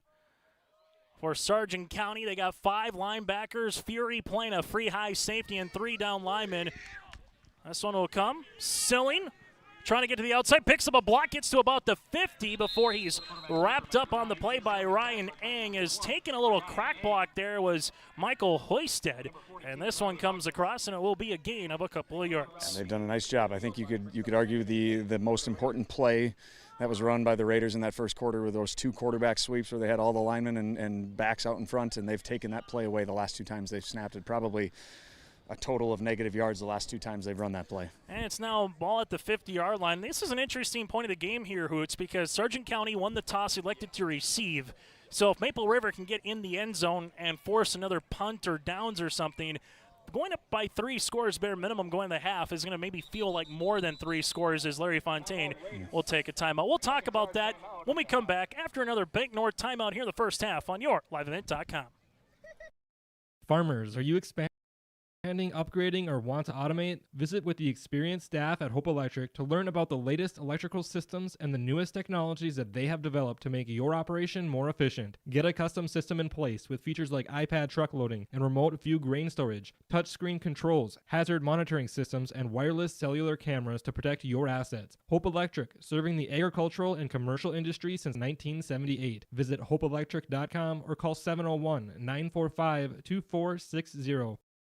It's a Bank North timeout again on yourliveevent.com. It's values-based banking. To learn more, to find a branch near you, visit ibanknorth.com as they serve both the Sargent County and Maple River communities as well at ibanknorth.com. Chase Miller, Nathan Hoots, and Josh Boyka with you here. Hoots, as we were alluding to again, a really big possession here. If the Bulldogs are able to stop them and put a score together, it's just a 1-score game going to the half with the Raiders getting the ball to start the second. On the opposite side, if the Raiders punch one in, you're up by 3 scores, and then you can really start to get greedy before the half for Coach Fontaine's club.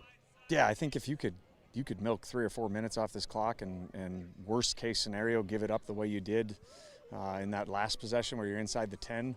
I think he's going to be happy if this can be a 2-score game at halftime. Yes, you want to get greedy, but he's also probably thinking lately, we have controlled this game thus far. If we can be up 2 scores and have the ball coming out of the half, we are sitting in a really good spot. But you want to try to get one on the board here if you're being greedy. As we will have a second down here, as I think the trainer is going to come out and talk with our white hat potentially, as the white hat again was down for a little bit, getting a little bit extra water across the way. And there might be just some medicine coming here for him as well. I know Eric Olson came out to our white hat and was talking with him and seeing if he wanted some water. Same with Randy Searstead here. Hoots, it is a hot, muggy night. It was something that we kind of alluded to earlier, saying, you know, with fall camp, sometimes you get that 90-degree week that everyone is just hot, it's sticky. But really, we had a couple maybe of those days, but we also had some days where it felt pretty comfortable in the 60s and 70s, even for a high. So This might be about as warm as it's been for anybody playing football here this season, practice or game. Yeah, there were a couple days that we had practice at 7 a.m., and it was the first number in the temperature started with 4, and typically it's a 9. So, yeah, tonight is a little abnormal. You know, first time that either team has probably been practicing or playing football this late. You know, maybe you got 3 meals in your body instead of just 2. A couple of those factors, and you're sweating a ton, obviously. I mean, these guys were out here at 5:15, 5:30, starting to get ready for this game. A lot of sweat has already been expelled out of their bodies, and the refs are the exact same. You know, they got to stay in shape and ready for this game, and this is their first go-round. Kind of feels like the Bulldogs scramble last weekend in Milner and also Foreman. That was warm. No hole-in-ones on that one, but a fun time at Bile. Second down upcoming here. 2nd and 8, ball again spotted at the 50-yard line on our City Hope scoreboard. 8:27 remaining here in this first half of play. We'll get to our halftime show coming up in a few moments. Bulldogs bring a little pressure. Silling gets the ball off. Dow is able to make the catch for about a gain of 3.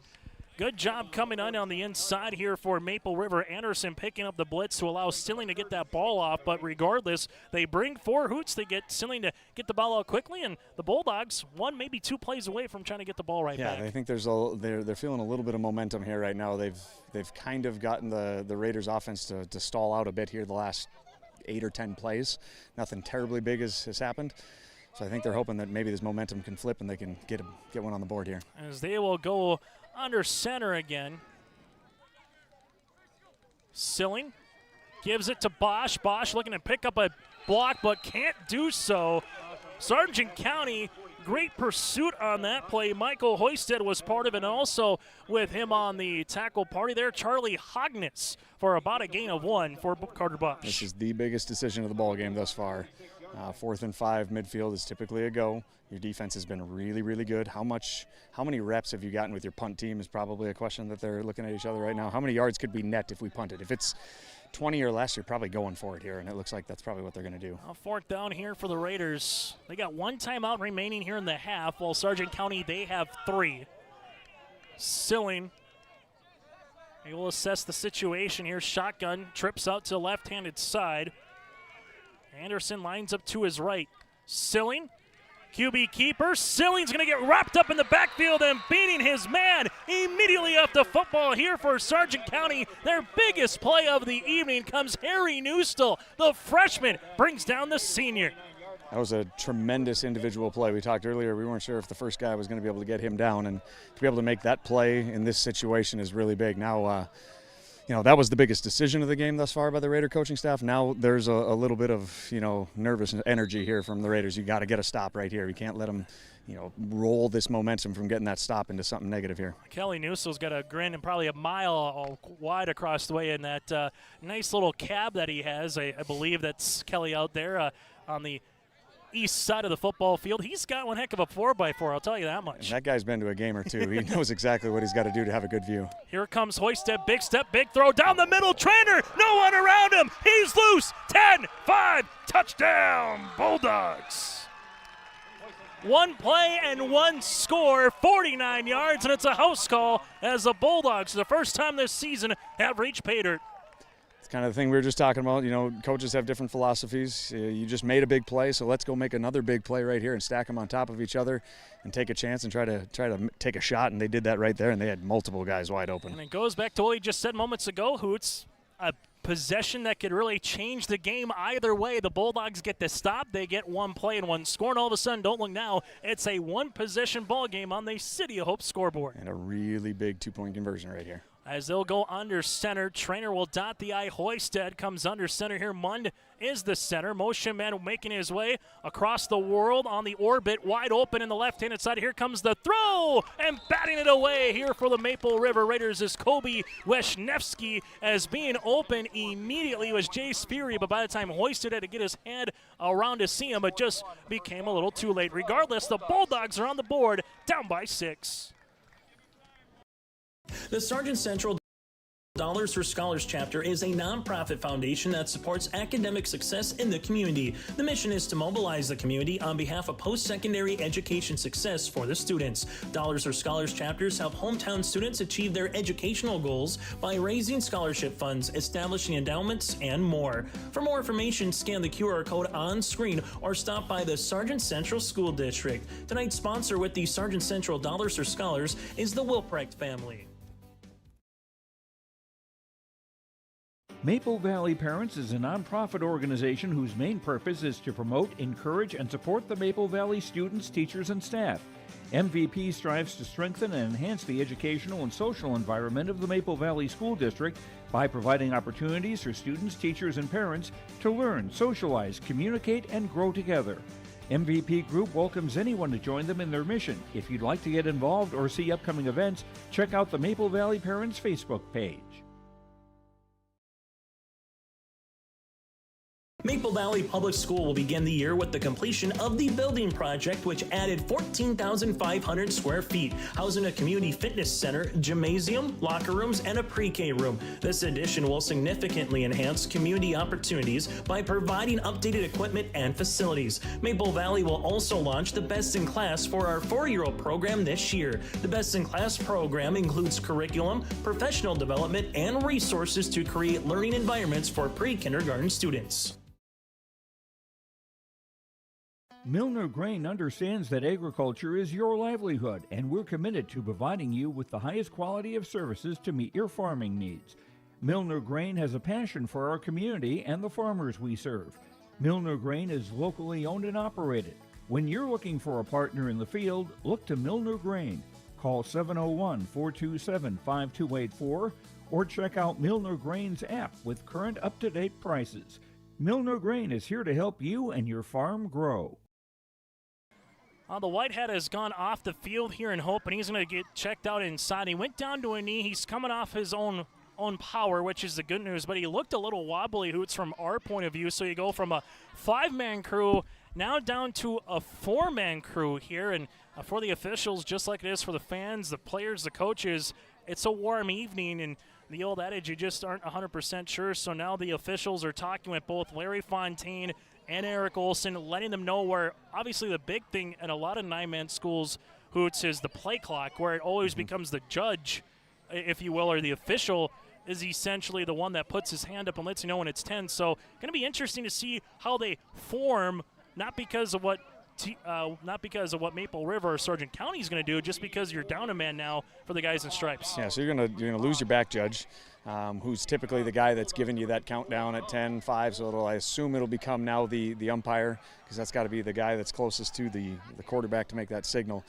There's going to be a lot of plays that if there's a deep throw down the middle, you're going to have trailing officials having to make calls. It's going to be tough. Colin Olson will put this one on the tee here for the Sargent County Bulldogs, that is. There's a line drive kick. That'll go to about the 43-yard line, and for the Maple River Raiders, able to get their hands on the football on that line drive, as that one is going to come across here with Jens Irie, the freshman, kind of playing the hot box there. Hoots, and then was like, well, do I go a yard or two or not? Well, he got 2 extra yards, and it'll be a good starting field position for the Raiders. You could tell he's been schooled. You catch the ball, you go down. He's a freshman that hasn't gotten any reps with the ball in his hand in a varsity game, but great job catching that. That 50% of the time that could hit you right in the shoulder pads, in the chest, and ricochet right back toward White. And he did a good job of getting his hands on that and just securing possession. That would have been a big momentum flip. Second best starting field position of the contest here for the Maple River Raiders, and we'll see both the alignment but also the officials' alignment here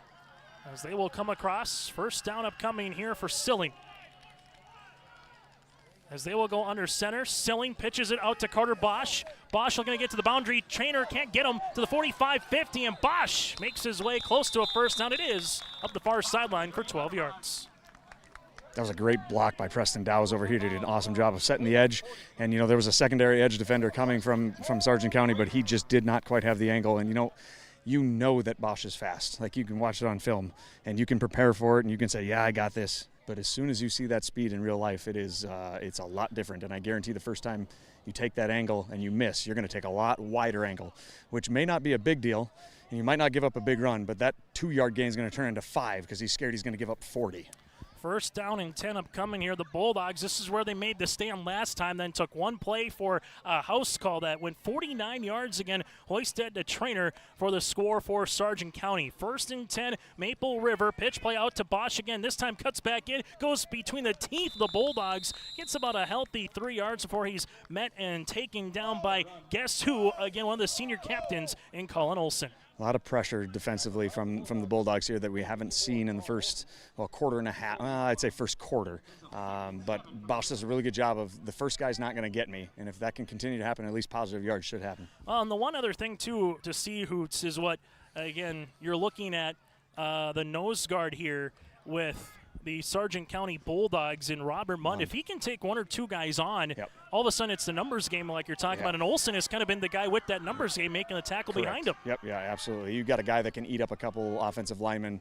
It's really impressive. Second down and 7 upcoming here. Silling takes the drop, now looking to throw. Silling will roll right-handed side. This one will go right off the 80. And it'll be incomplete upcoming there, as that one will be with Weshnevsky again. Incomplete, makes it third down and 7.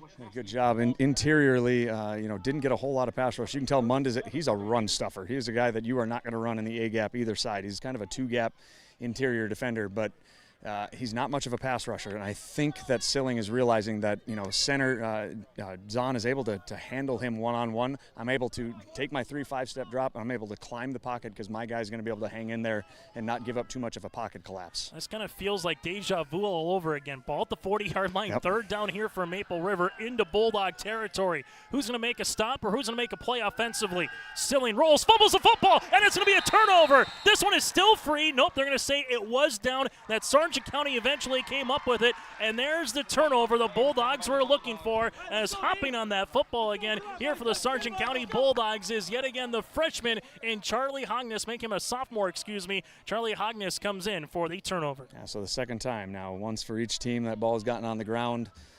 First one Sargent County is able to come back up with. Unfortunately, this one just got a little bit away from him. I didn't get a chance to look downfield if anybody was streaking open, but unfortunate turn of events for the Raiders. So ball at the 45-yard line here for the Bulldogs. 5:28 to play in the second quarter. And what the first quarter, everything that could go wrong did go wrong for the team in white. Now all of a sudden they have a chance to tie and possibly take the lead. Hoisted wants to tie on the throw. This one going. It's caught at the 20 to the 10. Touchdown, Bulldogs. One play, one score yet again. And Sargent County with Olson with the house call that goes 55 yards.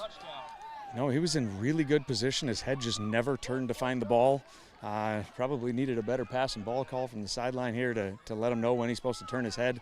He was in great position, though. That was an absolutely perfect throw. Well, time of possession does not matter in this game for Sargent County. Their last two offensive plays have gone both respectively 49 and 55 yards on one play. Hey, Hoots, if you can't run, chuck the pigskin.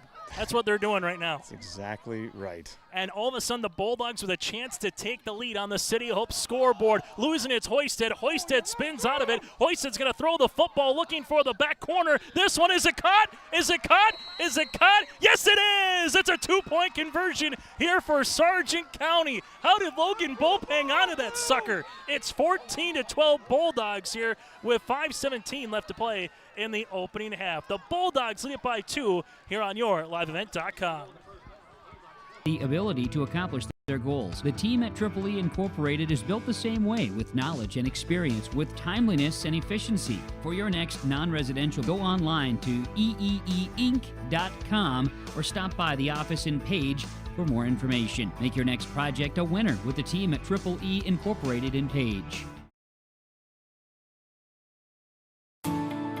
At Enbridge, we're focused on relationships. 23 Canadian First Nation and Métis communities now own an equity stake in Enbridge Athabasca Pipelines. In Minnesota, Enbridge has spent $450 million and counting, with Native-owned companies and in wages to tribal members working on Line 3. Every day brings new collaborations, partnerships, and possibilities. Learn more at Enbridge.com. On our City Hope scoreboard, work and play in Hope, North Dakota. Go to HopeND.com. That's HopeND.com. It's a tale of two quarters here. First quarter, all Maple River, 12-0. Second quarter, all Bulldogs here. Two plays that have gone 49 and 55 yards. Hoisted hits two different receivers and then somehow finds Bope for the two-point conversion. And all of a sudden, it's the visiting Bulldogs leading it by 2. Olson will put this one up on the tee. Olson, this is a squibber, takes a pop at about the 30. They reverse it to Bosch. Bosch gets to the 35-yard line, and Bosch gets wrapped up in open spaces. Good tackle on the way here for Sargent County, and you can hear their sideline coming to life. And Eric Olson with a fist pump to boot after a really good tackle there by Harry Neustel. Yeah, you know, a reverse works if maybe your best guy gives it to the guy they're not watching as much, but I think there were a lot of eyeballs on 3 there. That was not going to fluster them. But Fury with a great tackle there, picked him up and drove him backwards. 6th possession of the game for the Maple River Raiders. This will come at the 36-yard line here. 5:09 left to play before we get to the half, and this has been a very back-and-forth football game so far early in this one. Hoots, we might get to talk strategy in the second half. You and I, third year doing this color commentating and play-by-play, and we haven't been able to do much because someone's winning or losing by 30, it feels like, at the half here in Hope. As Stilling goes out the outside bobsled play, picks up a tackle, gets to the 40, 45, has the first down, stiff arms a man, Flake comes out of the 47, and all of a sudden, Hoots, that was close to maybe being pushed out of bounds as well. I had a better angle than you did. That was almost the second white line, but it wasn't a whole lot of contact. It's just, as a coach, you're begging for that one. 14 yards barring the penalty. And they're going to say no flag. Okay. So no flag. So Stilling able to get 14 yards so far in the day. 9 carries will tally it up for 62 yards and 2 touchdowns. And here's where the old hill with water and a dam kind of meets, because Maple River's got to the hill. They've gotten to the top of the dam, but they haven't been able to break through the last couple possession suits once it gets to this point of the football field. Felt like 15 minutes ago we were talking about whether they were going to be up 3 scores. Now they need to get a big score here. Stilling under center, gives it to Bosch. Bosch looking to the outside, good block, able to get to the outside. Look out numbers. Bosch gets the first down to about the 40, and he's wrapped up at about the 39-yard line for a gain of 11 yards. Be nice to see them reestablish getting those 3 or 4 yards in the middle of the field. The defense, interior pressure by the D-line of the Bulldogs right now is causing problems. They're not able to just slice through and get those three. You know, it's nice to bounce and get that many, but long-term health, you'd like to get 3 or 4 yards every once in a while up the middle. And as we alluded to earlier in the first quarter, Hoots, we said Sargent County has a lot of veterans, a lot of juniors, a lot of seniors on this team, and I think the first 12 minutes, it's their chance to start. I know the bright lights sometimes are a little bit bigger when you start. They have settled in nicely into this game. First down upcoming, though, for the Raiders, a chance to regain the lead. Silling to the outside. Silling gets taken down, but there might be a face mask coming on that one. We got a horse collar, definitely. And we got a flag, actually, in Preston Downs' back. If you were playing carnival games, you couldn't do that on a Coke bottle, for crying out loud. As Silling able to get back essentially to the original line of scrimmage. As Sargent County, again, they've been kept busy. Harry Newsell, tell you what, the underclassman has performed really well here in this second quarter, as this will be the first time our new quote-unquote white hat will come out and make the call. Yeah, it's interesting. You know, I got to officiate for 6 years, from college to the first couple of years that after I graduated, and you rely a lot on that white hat. He knows every single penalty enforcement from where it's supposed to be, whether it's a first down or not, and a lot of times you just concentrate on your job. And now you're moving a guy from the sideline into the backfield, and now he's got to go, okay, how many yards? Is it from the original line of scrimmage? Is it from the spot? There's a lot of things going through his head right now. Offsetting penalties will make it first down and 10, and we'll replay the possession. As Silling pitches it to the outside of Bosch. Trainer trying to get there, and Trainer, does he come up? Yes! The left ankle tackle. Trainer out in space. Bosch gets maybe a yard, and it brings up 2nd and 9. Hey, we talked about it earlier. You know, that guy learned his lesson. The first time he took a poor angle, missed by about 3 inches, and that time he got his head to the outside of the outside shoulder of Bosch and made sure that if you were going anywhere, you were putting your foot in the ground and running right back into my safety. But he made the play himself. Second down upcoming, and again with where we are with time, 1 timeout remaining for the Raiders, 3 remaining for Sargent County here in high school football. College football this year going to have the 2-minute rule. I'm going to feel like watching Sunday night football on Saturday coming up here this fall. It wasn't enough that they had to change every conference. 2nd and 9. We won't get to that part of the game as this one goes to Anderson, and Anderson gets a big bear hug of Mund, and then trying to rip the ball out was Ryan Ang as Mund stood him up like you're taught to do. The first guy wrap, the second guy going and get the strip. It'll be a couple yards, make it 3rd and 7. And, you know, the whistle was coming and coming and coming, and Mund had him in his arms and then drove him hard into the ground. Brendan Anderson took quite the shot. It's going to be interesting to see if he's going to be able to contribute whatsoever on this play. So the Pac-2 this year, Hoots, your thoughts? You know, I'll take Oregon State. There you go. 3rd down upcoming as the Raiders go back under center with Silling. Bosch dots the eye again. They've been able to get to this territory last couple possessions, but the Bulldog defense has stood the challenge. Bosch to the outside, gets to the 35. Bosch gets to the 30. Now looking to get to the numbers. First down, 20. Could Bosch go? 5. End zone touchdown for the birthday boy. 35 yards for Carter Bosch, and the Raiders have retaken the lead. That was inches, and I mean inches, away from being a 5-yard loss. I don't know if there was a accidental reverse pivot by Silling, or if Bosch maybe went the wrong way. But all that matters is he got his ball in his hands, and he was able to. I don't know how he got outside that quick. As will be 2:44 left to play, 35 yards again for the Raiders. It's the first touchdown for the senior this season on the way with Carter Bosch, and now the ever-important 2-point conversion to try to make it a 6-point game. When I hear of a football or a basketball, I think of Case Keenum and the Mike Zimmer comment in the postgame show. If you know what that comment was. You're going to have to refresh my memory on that one. Case has big balls in terms of that Stephon Diggs Minneapolis Miracle. Yes. First down and goal. The one time Zimmer had some fun. As this one will go right-handed side, Silling looking for a man. Jukes, Silling throws. This will be incomplete. And hey, give credit to the Bulldogs. 3 2-point conversions, and all 3 have gone Sargent County's way. But Maple River regains the advantage with just under 3 minutes to play in an entertaining 9-man football game. The Milner Public School District has a long history of academic, artistic, and athletic achievement and is proud of the programs and education environment offered. A fully accredited educational system, Milner Public School District operates 2 separate school buildings, including Sundale Colony School. Over 85%, that's right, 85% of the graduates of Milner High School attend some form of post-secondary educational institution. You can find more information on the Milner Public School District online at milner.k12.nd.us. For the Maple River Raiders, able to get a rushing touchdown there for Carter Bosch in a drive that is able to go 2 minutes and about 25 seconds for the touchdown here for the Maple River Raiders on their 6th possession of the football game here today. Chase Miller and alongside Nathan Hoots with Josh Boyko, broadcasting from the Stock Growers Bank broadcast booth, member FDIC equal housing lender. Visit their app, Stock Growers Bank, your small town bank and big time partner with the Stock Growers mobile app. You can experience banking at your fingertips. Check it out on your Google Play or Apple device. So putting this one on the tee now for the Maple River Raiders will be Preston Downs.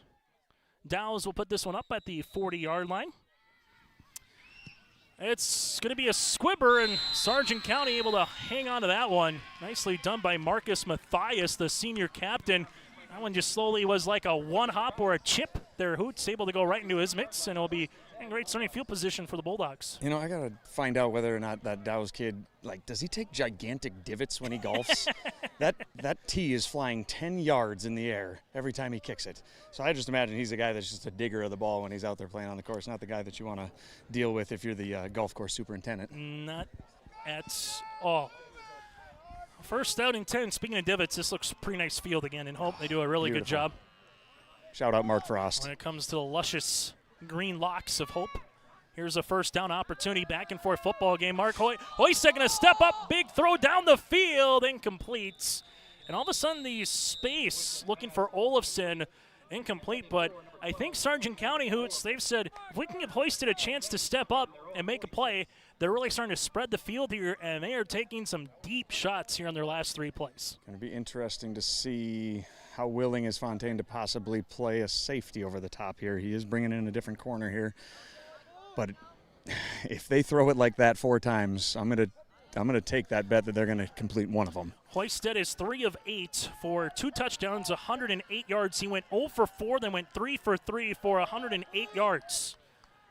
Until that incompletion. Again, Twins both left and right, 3-man rush. Hoisted with some time goes down the middle. That one is off the hands of the intended wide receiver here for Sargent County at about the 30-yard line. Will make it 3rd down and 10. That one again for Tristan Peterson. He nearly had another 20-plus yard reception. It's going to be interesting to see how many DBs do the Raiders have, because how often do you turn and run 40 yards down the field and then turn and jog back 40 and then do it again and do it again and do it again in this heat?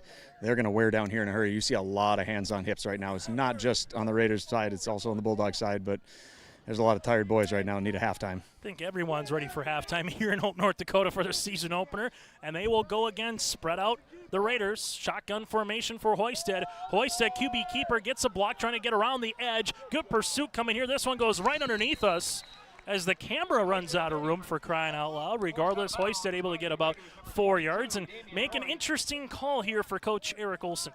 Yeah, a couple of nice pursuits there. Both Damian Norrie and Preston Downs doing a great job of immediately trying to string that thing out and successfully doing so. Frank Martin, I think, got a little crunched inside. He probably should do a little bit better job of fighting to the outside shoulder of that end.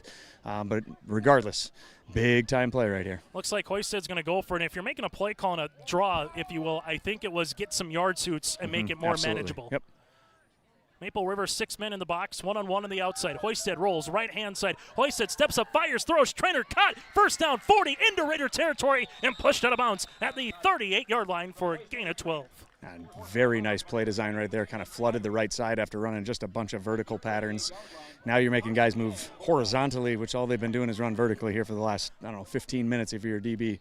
That was a nice play design and perfect timing. 2 receptions, 61 yards for Trainer. He also has 7 carries for 14 yards. You're able to get out of bounds, stop the clock with 1:48. Also, Eric Olson still has 3 timeouts, so everything in the playbook here is wide open.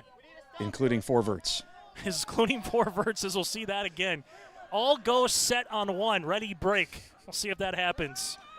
Well, not as much of a vert, little out pattern. This one is incomplete. Dow's able to come in as they were looking for Bope on the out pattern there. But regardless, Hoista put it right on the receiver's hands again, Hoots. And I know he's got a handful of incompletions, but he has been pinpoint accurate here tonight. Yeah, he really has.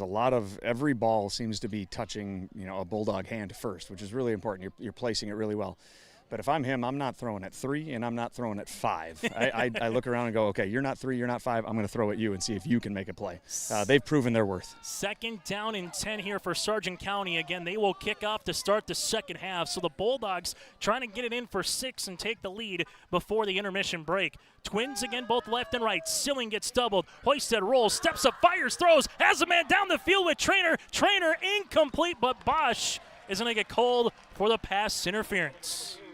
They're looking for Trainer. He had a step, the old underthrown ball that bites a defensive back, Hoots. I think that's what the play is going to be here on the flank. He was in, he got beat, but then he recovered because the ball was thrown a little too high. And then, you got to come back through the ball, and might even be dealing with a possible hamstring here with Bosch. He was kind of grabbing at it. Where's the pickle juice that we've heard? Cramp versus pull is a big-time deal. If it's just a cramp, they can get that solved here at 1.5 minutes before halftime. All that I remember is NDSU, Kansas State. I was at the game. I think I had a Powerade and a water in the first 20 seconds because it was so hot. It was 99 degrees on about 95% humidity and sunny skies. It was warm. But after the game, the Bison players said they were in such good physical peak because of the pickle juice and all those kind of electrolyte suits they were getting on the sidelines throughout the game. Yeah, they definitely did their homework beforehand, so kudos to the training staff there. 3 penalties for 25 yards. They're going to say it's a first down. And again, they're going to mark it to the 23-yard line here, 134. And if you're counting 1, 2, 3, 4 officials, yes, there is just 4 officials. The white hat left the game a little bit earlier, and Larry Fontaine's going to take a timeout. We'll break with him. Last timeout taken for the Raiders in the first half. On our City Hope scoreboard, Bulldogs driving here on your liveevent.com. Now available, the 2024 R&J Sports Fall Sports Guide. The digital version of the R&J Sports Fall Sports Guide is available at rjbroadcasting.com. This year, featuring schedules for the fall sports teams in the region, along with photos, coaches' bios, and highlights from the 2023 season and the fall broadcast schedule for R&J Sports and yourliveevent.com. The digital version of the 2024 R&J Sports Guide is available now at rjbroadcasting.com. 3rd year of the co-op here for the Maple River Raiders when it comes to football. It'll be the 4th year when it comes to volleyball, basketball, and company. For the Sargent County Bulldogs here, Porta-Veguiner, Foreman, and Milner in this Bulldog club. They've been 11A for so long with 16 years. This has been a team that's made it to the Dakota Bowl in 11-man football, but because of just kind of numbers and how everything struck out, went to 9-man last year. Something, if you talk with Eric Olson, saying it was something the program just kind of needed, Hoots, because of just where they were at with numbers compared to the Central Casses of the world. 9-man football did really well for them last year, and again, they're trying to carry over that success with not a completely new squad, but a lot of new faces in the starting lineup this season. Yeah, they're kind of in the middle. Do they belong in 9-man? Maybe not, because they can get 35 kids out, and that's abnormal for 9-man. Sure. But they're definitely not in the Central Cass Kindred, vicinity. So it's a tough spot for them. And Central Cass Kindred next year might be playing south when it comes to conference football. We'll talk about that as the season comes as well. 1st and 10 after the Bank North timeout with Maple River. They get to Hoisted, pop a throw, but it's caught at the 5. Hoisted took a shot, and he delivered it for a good, healthy yard of 19 yards on the play as that one is completed down the middle to Olson. I think partially Olson's thinking, our receivers are better than their DBs, and that factors in a lot to it. But there's not a whole lot of pressure. Yes, we called a quarterback pressure right there, but it had been a while since I said it had been pressured. It's 1, 2, 3, and he's throwing some type of a lob pass or a quick out. Nothing slow developing, no rollouts. Everything's been quick now. Hoisted does a good job. Sometimes as a quarterback, you see the pressure, you got to deliver, and he delivered the goods there. Clock winding here, about 60 seconds remaining in the half. Little delayed QB keeper, hoisted up the middle into the end zone. Is he in? Yes! Touchdown! Bulldogs! Hoisted with a 3-yard QB keeper, and the Bulldogs have regained the lead. We had a lot of confusion down here. Snap went. I don't know if everybody was set on both sides, and then all of a sudden he snuck in with half the guys kind of with their hands on their hips. So whether it was a quick snap design, I'm not positive if everybody was legally lined up. Might be something that you want to click backwards if you're on your phone watching this right away and see. And Garlis hoisted, works it for 3 yards and a score, and the Bulldogs have regained the lead. The last 3 possessions for the Bulldogs have all ended in at least a touchdown. And now Eric Olson wants to take a timeout here. We'll keep it here before we get to the half. And it's an interesting dilemma again. It's right, you got 4 officials instead of 5, so there's one less pair of eyes watching everything. You're doing a little bit something new for these officials as well. But sometimes it's an old delay call where sometimes you work on those things, right, where you snap it, you wait for a half second, then you go, and that's kind of what it felt like up here in the press box. There was just general confusion down here. It seemed like just as many players on white as blue were confused when the ball was all of a sudden plunged into the end zone. And give credit to Hoyster, whether it was a hard count or it was the play, he worked it perfectly. Might call him a magician here as a senior if that's able to continue throughout, because he has accounted for all 3 touchdowns, 2 passing and 1 rushing here tonight. Yeah, he has really settled into a groove here offensively. He seems to have command and understands, who are the guys that I'm attacking, both offensively and defensively, and has a good feel for the game right now. It's been a fun football game, back and forth we go. Kind of feels like a tennis match a little bit here in this second quarter. 55.4 seconds remaining on our City of Hope scoreboard. Bulldogs, the difference so far, 1 2-point conversion. They're trying to get their second one here as they will bring Hoisted in a shotgun formation. Trainer lines up to his right-hand side. We'll see what the Raiders do defensively here as Hoisted, little read option play. That one's going nowhere. Silling brings Trainer down, and the 2-point conversion does not go. But it's a new score with a Hoisted 3-yard rushing touchdown late in the second quarter here on your liveevent.com.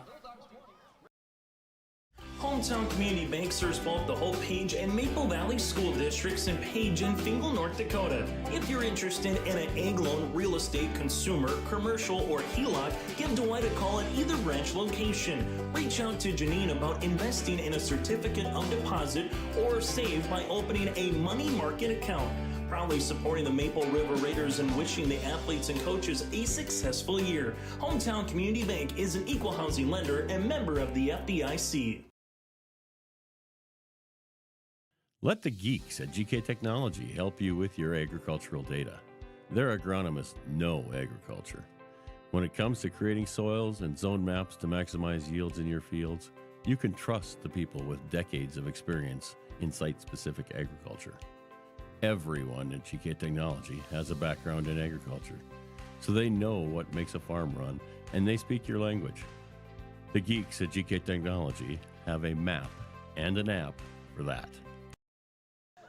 On our City of Hope scoreboard here, the Sargent County Bulldogs, 3 possessions for a score. That one able to go 54 yards, take 1:50, and we still got playing time here for both clubs. It's been 6 possessions for each team's, 7 for Sargent County, and now it will be 7 for Maple River, as that was a sneaky bounce on that one. And all of a sudden, if you're Larry Fontaine and the Raiders, yeah, you have no timeout suits, but hey, with Silling's arm and Bosch's wheels and a Dow's this, he got some chances here late in the first half. It'll be interesting. Yeah, Bosch is in, but he's hobbling. He did not play at least the last couple of plays in that defensive possession. So my assumption is he's probably not going to be a factor right here, but we'll see what happens. They got an opportunity. And Maple River, again, with no timeouts. So if there's anything in the middle of the field, they'll have to get going quickly. Typically, your 2-minute offense is not a well-oiled machine if the month is August. Yeah. Did you call it week 0 or week 1? Week 1. I don't know who invented that. First down and 10 upcoming here for the Raiders. Bulldogs bring 3. Silling steps up. Silling look to get by a couple of guys. Has some space. Silling into Bulldog territory to the 40. Silling gets to the 35. Able to make his way out of bounds. Yes. Silling for 23 yards. That was a kind of a good job of making something out of nothing, and that something turned into be really something. 10 carries, 85 yards, 2 scores for Silling. Also 2 of 5 for 50 yards, make him 3 of 5 for 50 yards through the air. And the most important thing there, Hoots, he got out of bounds. Yeah, exactly, and we've been begging for them to stay in bounds, but if you're a Raider fan, you're happy that he was able to sneak out there, because the Raiders' offense is moving in slow motion in between plays, and it just doesn't seem likely they're going to be able to do something really fast. trips to the right-handed side of the field. Shotgun formation again here for Silling. First down and 10, ball spotted at the 30-yard line. Silling takes a clean snap. Silling has some time, lofts a pass. This one going to be almost intercepted. First down and 10 goes to second and 10. Wyatt Dagenstein had a chance at that one. Yeah, I'm guessing a little miscommunication without Bosch being out there, and someone probably hasn't run that route in that spot as of yet in the first couple of weeks of the season. So it'll be interesting to see who's the next guy up. I would guess, the first guy that should get a look would be Preston Dowes. He's a guy that's kind of been reliable, both getting his hands on the ball and making the right play. What I love about small-town football is you got golf carts here, you got a 4x4 with a backhand here. Someone's got their lights on that'll be told in about 15 minutes to shut the lights off in a moment, Hoots. But regardless, that's what you love about rural North Dakota football. That's nine-man football at its best. Second down and 10. Silling goes under center. Wishbone formation here for the Raiders. Silling, handoff. This one goes to the left-handed side of the formation for about maybe 2 yards to the freshman, Jens Irie, as they will have to go quickly. There's no huddle offense, I'm guessing, put in. The clock is ticking in a hurry. This might be the last play of the half. You got to go quickly here. You can maybe get 2 plays, but you got to get out of bounds, or it has to be an incompletion. Silling takes a drop. Silling looking for a man. Silling has to get rid of the football, or he's going to get sacked, and Silling is going to get sacked. He's out of bounds, though. He was out of bounds. It doesn't matter. Zero's on the board, and guess who comes in? The freshman, Harry Newstel, with a big sack to end the football half here, and that'll be a sack for 6 yards. I got to tell you what, Hoots, the freshman, Harry Newstel, again, has kind of been in this second quarter what Colin Olson was in the first quarter. He's been a shadow to T. Silling. Yeah, he's done a tremendous job. There's been very, very few plays here in this second. Well, there's been like 100 plays run in that second quarter, but not many where T has gotten loose, unlike that first quarter where it seemed like he was kind of doing whatever he wanted. 12 points in the first quarter for Maple River, 6 in the second. Sargent County a goose egg in the first, but 20 points in the lead as we go to the half. It's the fastest 3 minutes of football. I'm kidding. It's the Chris Berman sound effect in the background. But here at the half, it's 20-18. Sargent County halftime shows coming up next on YourLiveEvent.com. The Bison Booster Club, an organization that is rooted in their support of the activities within the Milner Public School District and the City of Milner. They pride themselves on their community involvement in local donations to area projects and sponsorships to help make their community a pleasant place to reside. If you have any questions or are interested in becoming a Booster Club member, you can check out the Bison Booster Club on Facebook or talk with any of the existing members. The Bison Booster Club, helping make their community a better place to live. Hi, this is Jim, and along with Bernie, we're inviting R&J Broadcasting Incorporated listeners to join us on a tour of the Hawaiian Islands, February 22nd through March 3rd. The Big Island will be part of this trip while taking in the breathtaking views of Oahu, the Big Island, and Maui. Enjoy the perfect balance between scheduled activities mixed with personal leisure time. Visit holidayvacations.com, keyword RJ to learn more about this tour, or call 888-557-1020 for a free brochure.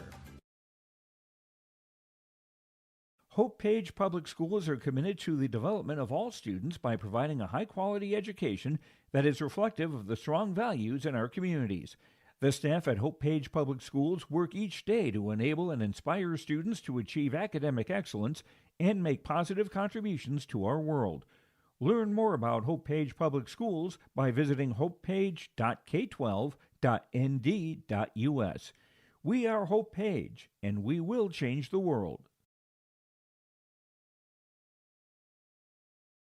Farmers, are you expanding, upgrading, or want to automate? Visit with the experienced staff at Hope Electric to learn about the latest electrical systems and the newest technologies that they have developed to make your operation more efficient. Get a custom system in place with features like iPad truck loading and remote view grain storage, touchscreen controls, hazard monitoring systems, and wireless cellular cameras to protect your assets. Hope Electric, serving the agricultural and commercial industry since 1978. Visit hopeelectric.com or call 701-945-2460.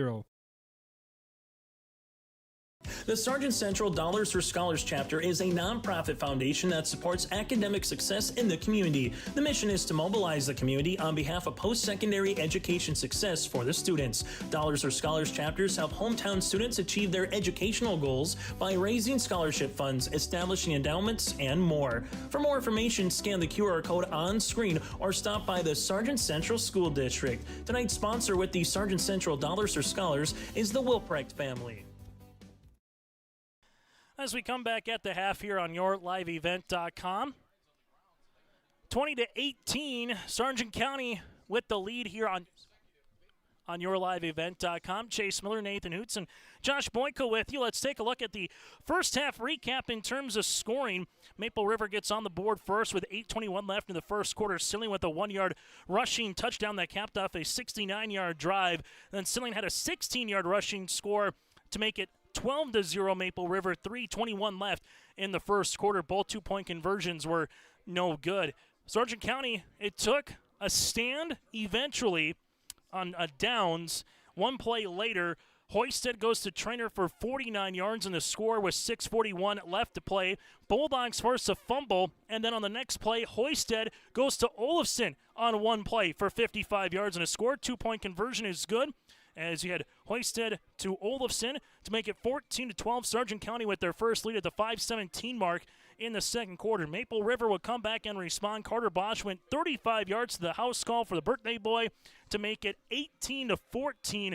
But then immediately Sargent County comes back, hoisted on a 3-yard rushing touchdown, making it 20-18 with 55 seconds at the half here on yourliveevent.com. So that's a look at the scoring for the first half. We'll get to some of the stats in a moment. Nathan Hoots making his way back on the field here, and Hoots will have an opportunity just to kind of recap what happened in the opening, again, 24 minutes. The old tale of two quarters, not two halves there. Sargent County, it took a little while for those guys to get their footing as starters, but once they got that stop on fourth down, one play later got through the end zone, it just kind of felt like a lot of good started happening for Eric Olson's club. Maybe the pressure or maybe playing tight, all of a sudden they came like, okay, we got this now, and all of a sudden they have a lead here at the half. Yeah, I want to say it was about 7.5 minutes left in that second quarter. Raiders had the ball, kind of moving the ball down the field, and we started having that conversation about, hey, could you get up 3 scores here at half with the ball coming out of the half? And, how greedy do you want to get? And it seemed like as soon as we finished that sentence, the entire game flipped. They realized Sargent County did, hey, we're probably not going to be able to move the pocket, run away from Silling. He was causing too much disruption. So what they did was, hey, we're going to go 1, 2, 3, get the ball out of his hands, and let our guys go make a play. And boy, did they make plays in the last 7 minutes of that quarter. On the opposite side, if you're the Maple River Raiders, really good start, but some stuff started getting adjusted here from Sargent County and sort of figuring some things out. Again, the question really becomes, I think, for Maple River, not just against the Bulldogs, but throughout the season. We saw Dow's with a nice big play offensively, but Bosch and Silling have been most of the offense. The question, who can be that third guy or that 3-8, if you will, throughout the season? Because there was a couple of players last year with Connor Dahl, Dow's the older one last year, and a couple other players. Well, now all of a sudden the question is this year, Silling and Bosch are going to get a lot of attention. Who can be that third guy to step up consistently offensively? Yeah, we said Dow's name a lot. We said Brendan Anderson's name a lot early. I think they did a good job of making sure that if someone was going to make a play, it wasn't going to be Bosch, it wasn't going to be Silling, it wasn't going to be Dow's. And the second quarter run defense for the Bulldogs was stout. As long as they could keep the ball in between the numbers, they were just fine. They had a couple that kind of got out of the way, and I think this is going to be a battle of attrition here in the second half. There are guys hobbling, there are bananas being consumed in multiples, trying to just survive here in the second half. I thought as we made our way through the second quarter that the Bulldogs were just simply too big and this heat was going to affect them too much. But they slowed the game down a little bit with the Raiders on offense, and I think things have flipped since then. Well, speaking of bananas, I think of Mario Kart. Were you a Mario Kart fan, Hoots? Oh, Double Dash on the GameCube all day long. There we go. We'll talk about more about Mario Kart maybe when we return. But when we come back, we'll take a look at the first half numbers next here on yourliveevent.com. Maple Valley Parents is a nonprofit organization whose main purpose is to promote, encourage, and support the Maple Valley students, teachers, and staff. MVP strives to strengthen and enhance the educational and social environment of the Maple Valley School District by providing opportunities for students, teachers, and parents to learn, socialize, communicate, and grow together. MVP Group welcomes anyone to join them in their mission. If you'd like to get involved or see upcoming events, check out the Maple Valley Parents Facebook page. Maple Valley Public School will begin the year with the completion of the building project, which added 14,500 square feet, housing a community fitness center, gymnasium, locker rooms, and a pre-K room. This addition will significantly enhance community opportunities by providing updated equipment and facilities. Maple Valley will also launch the Best in Class for our 4-year-old program this year. The Best in Class program includes curriculum, professional development, and resources to create learning environments for pre-kindergarten students. Milner Grain understands that agriculture is your livelihood, and we're committed to providing you with the highest quality of services to meet your farming needs. Milner Grain has a passion for our community and the farmers we serve. Milner Grain is locally owned and operated. When you're looking for a partner in the field, look to Milner Grain.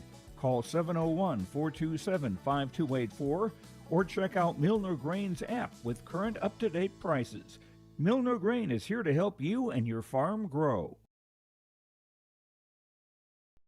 Honesty, loyalty, integrity. At Bank North, we remain true to these values for generations. They shape the way we do business, work with customers, and support our communities. We've been here for more than a century, helping people grow farms and businesses, finance homes, and pursue their dreams. It's values-based banking, and it's all about working together to strengthen the common threads that bind us together. Bank North, always true. As we come back here on YourLiveEvent.com, let's take a look at some out-of-town scores. The game that went final last night here on YourLiveEvent.com. Burrows with a couple pick sixes in their 40-6 win over the Grafton Spoilers, also in 11A. Kindred over Velva Garrison Drake Anamu. Check was 7-6 at the half. Langdon Area Edmore Munich on the road leads 26-6 at Oaks.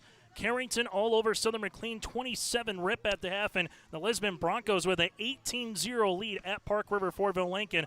That one also at the half. We go from there to some other scores across the way here today, this being more so in 9-man football. Some of the scores moving along at the half. Weimar Lidgerwood 16-8 at Mayport CG. Hankinson all over Richland 36-0, and the Enderlin Eagles over Tri-State 16-6. At the half. That's a look at some of your out-of-town scores. Take a look at the first half numbers. Maple River with, on this particular night so far here, with 26 rushes for 207 yards. And then they have 257 yards of total offense, 50 yards through the air. Carter Bosch, 12 carries for 121 yards and a score. Silling with 11 carries, 79 yards and 2 touchdowns. Anderson, 2 carries for 5 yards. And Irie, 1 carry for 2 yards. T. Silling, 3 of 6 for 50 yards. Biggest play through the air is a 40-yard completion to Dowse. Dowse, 2 catches, 42 yards. Carter Bosch, 1 catch for 8 yards. 3 penalties, 25 yards, and a fumble for Maple River. Again, 257 yards of total offense. For the Sargent County Bulldogs, Hoisted, 5 of 12 for 139 yards and 2 touchdowns through the air. Hoisted with 3 carries, 2 yards, and a TD on the ground. Trainer with 7 carries, 14 yards. So far, 9 carries make that 10 carries for 16 yards for Sargent County. The Bulldogs, though, through the air so far with those 139 yards, and you add up the rushing yards with 155 yards of offense. 2 receptions for Olson, 74 yards and a score. 2 receptions for Trainer, 61 yards and a score. And then Peterson, 1 catch for 11 yards. So far in the game here, 1 penalty, 10 yards here for Sargent County with no, again, turnovers. At the half, it's 20-18. We're back after this with second half action next here from Hope as the visiting 5th-ranked Sargent County Bulldogs lead it by 2 over the hometown Maple River Raiders on the opener on YourLiveEvent.com. North Star Ag is your premier full-service short-line machinery dealer. Whether it's equipment sales, parts, or service, North Star Ag carries a full range of equipment from leading brands such as Meridian, Brandt, and Solford Valmar. The North Star team is here to help you year-round. Learn more at northstar-ag.com. That's northstar-ag.com. Or visit them at their Tower City facility. North Star Ag, committed to quality, committed to you. Every Wednesday night at 7, watch the YourLiveEvent.com Coaches Show, presented by the Hillsborough Economic Development Corporation. Stay up to date with the latest goings-on in the region, as we'll hear from area coaches in North Dakota and Minnesota. Plus, we'll highlight area high school seniors on their achievements in the classroom and on the court with our Senior Spotlight. That's the YourLiveEvent.com Coaches Show, presented by the Hillsborough Economic Development Corporation, Wednesday nights at 7 on YourLiveEvent.com. The Milner Public School District has a long history of academic, artistic, and athletic achievement and is proud of the programs and education environment offered. A fully accredited educational system, Milner Public School District operates 2 separate school buildings, including Sundale Colony School. Over 85%, that's right, 85% of the graduates of Milner High School attend some form of post-secondary educational institution. You can find more information on the Milner Public School District online at milner.k12.nd.us.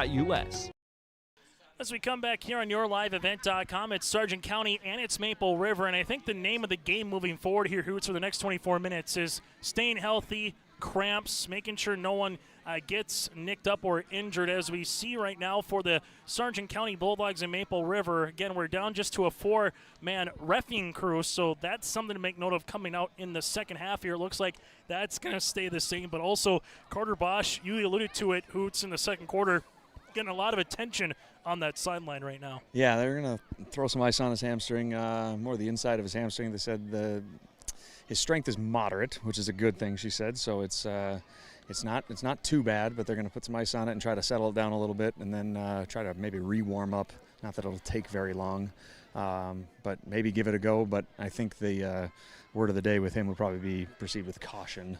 Especially as we alluded to in the pregame show, this is a non-region game this season, so if you win or lose this game, it does not make or break your season. As last year, the loss to Hankinson early on in the year really didn't make the difference, Suits. I know at that point, that wasn't the nail in the coffin, if you will, for Maple River, but it made it just that much harder to try to climb back on. And it was he kept, as the season went on and they won some games, you kind of look back at that game with regret and what if, and you hate doing that in a game in August. But, this is going to be an interesting second half. Momentum's with the Bulldogs, but we'll see what happens here. Colin Olson puts this one on the tee. Olson, short kick. This one grabbed right at the 50 and taking his way down there. So good job here for the Maple River Raiders with Gabe Bernstein.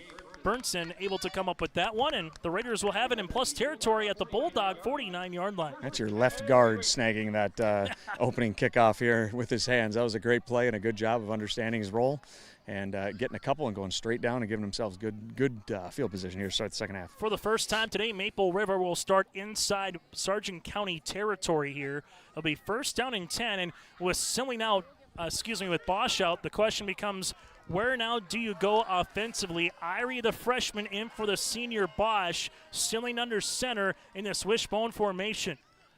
Silling hands it off, gives it to Irie. When Munn comes there, and Munn will take him down right at the line. Not quite the explosion. You're giving it to a kid who hasn't gotten a ton of carries yet, but I think the kid has a bright future. It's just you're thrusting him into a position of uncertainty. He's probably hasn't taken many pressure-packed handoffs in his career. I think he played more a little bit quarterback in that junior high division. So it'll be interesting to see if you can hold on to the ball here, and it's going to put an onus on these offensive linemen. They got to create some big creases here in the second half. And timing, right? Sometimes Absolutely. Timing becomes something once you talk about reps, even in high school, as much as you talk about it in college and the pros.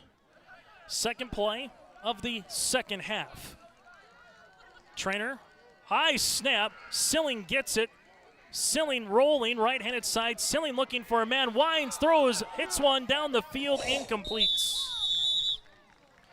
That one coming across the middle, as that one is going to be intended for Kobe Wisniewski on the play. Silling with an absolute rocket.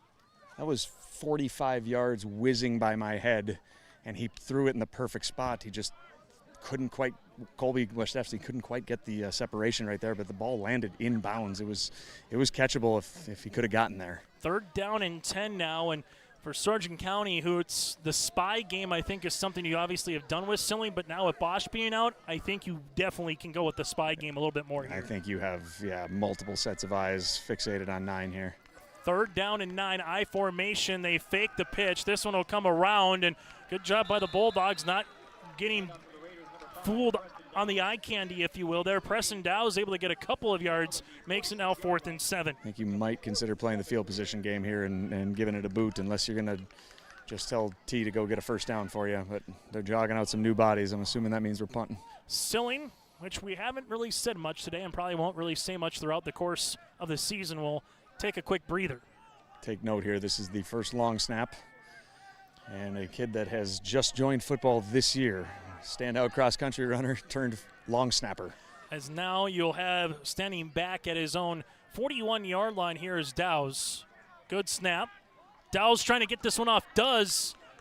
This one will bounce at the 22. Trainer picks it up at the 16, gets to the numbers 25, looking to go to the far side of the field. He's got some space, looking for a block to the 30, and Trainer gets 16 yards to the 32-yard line. It's the punter making the play there.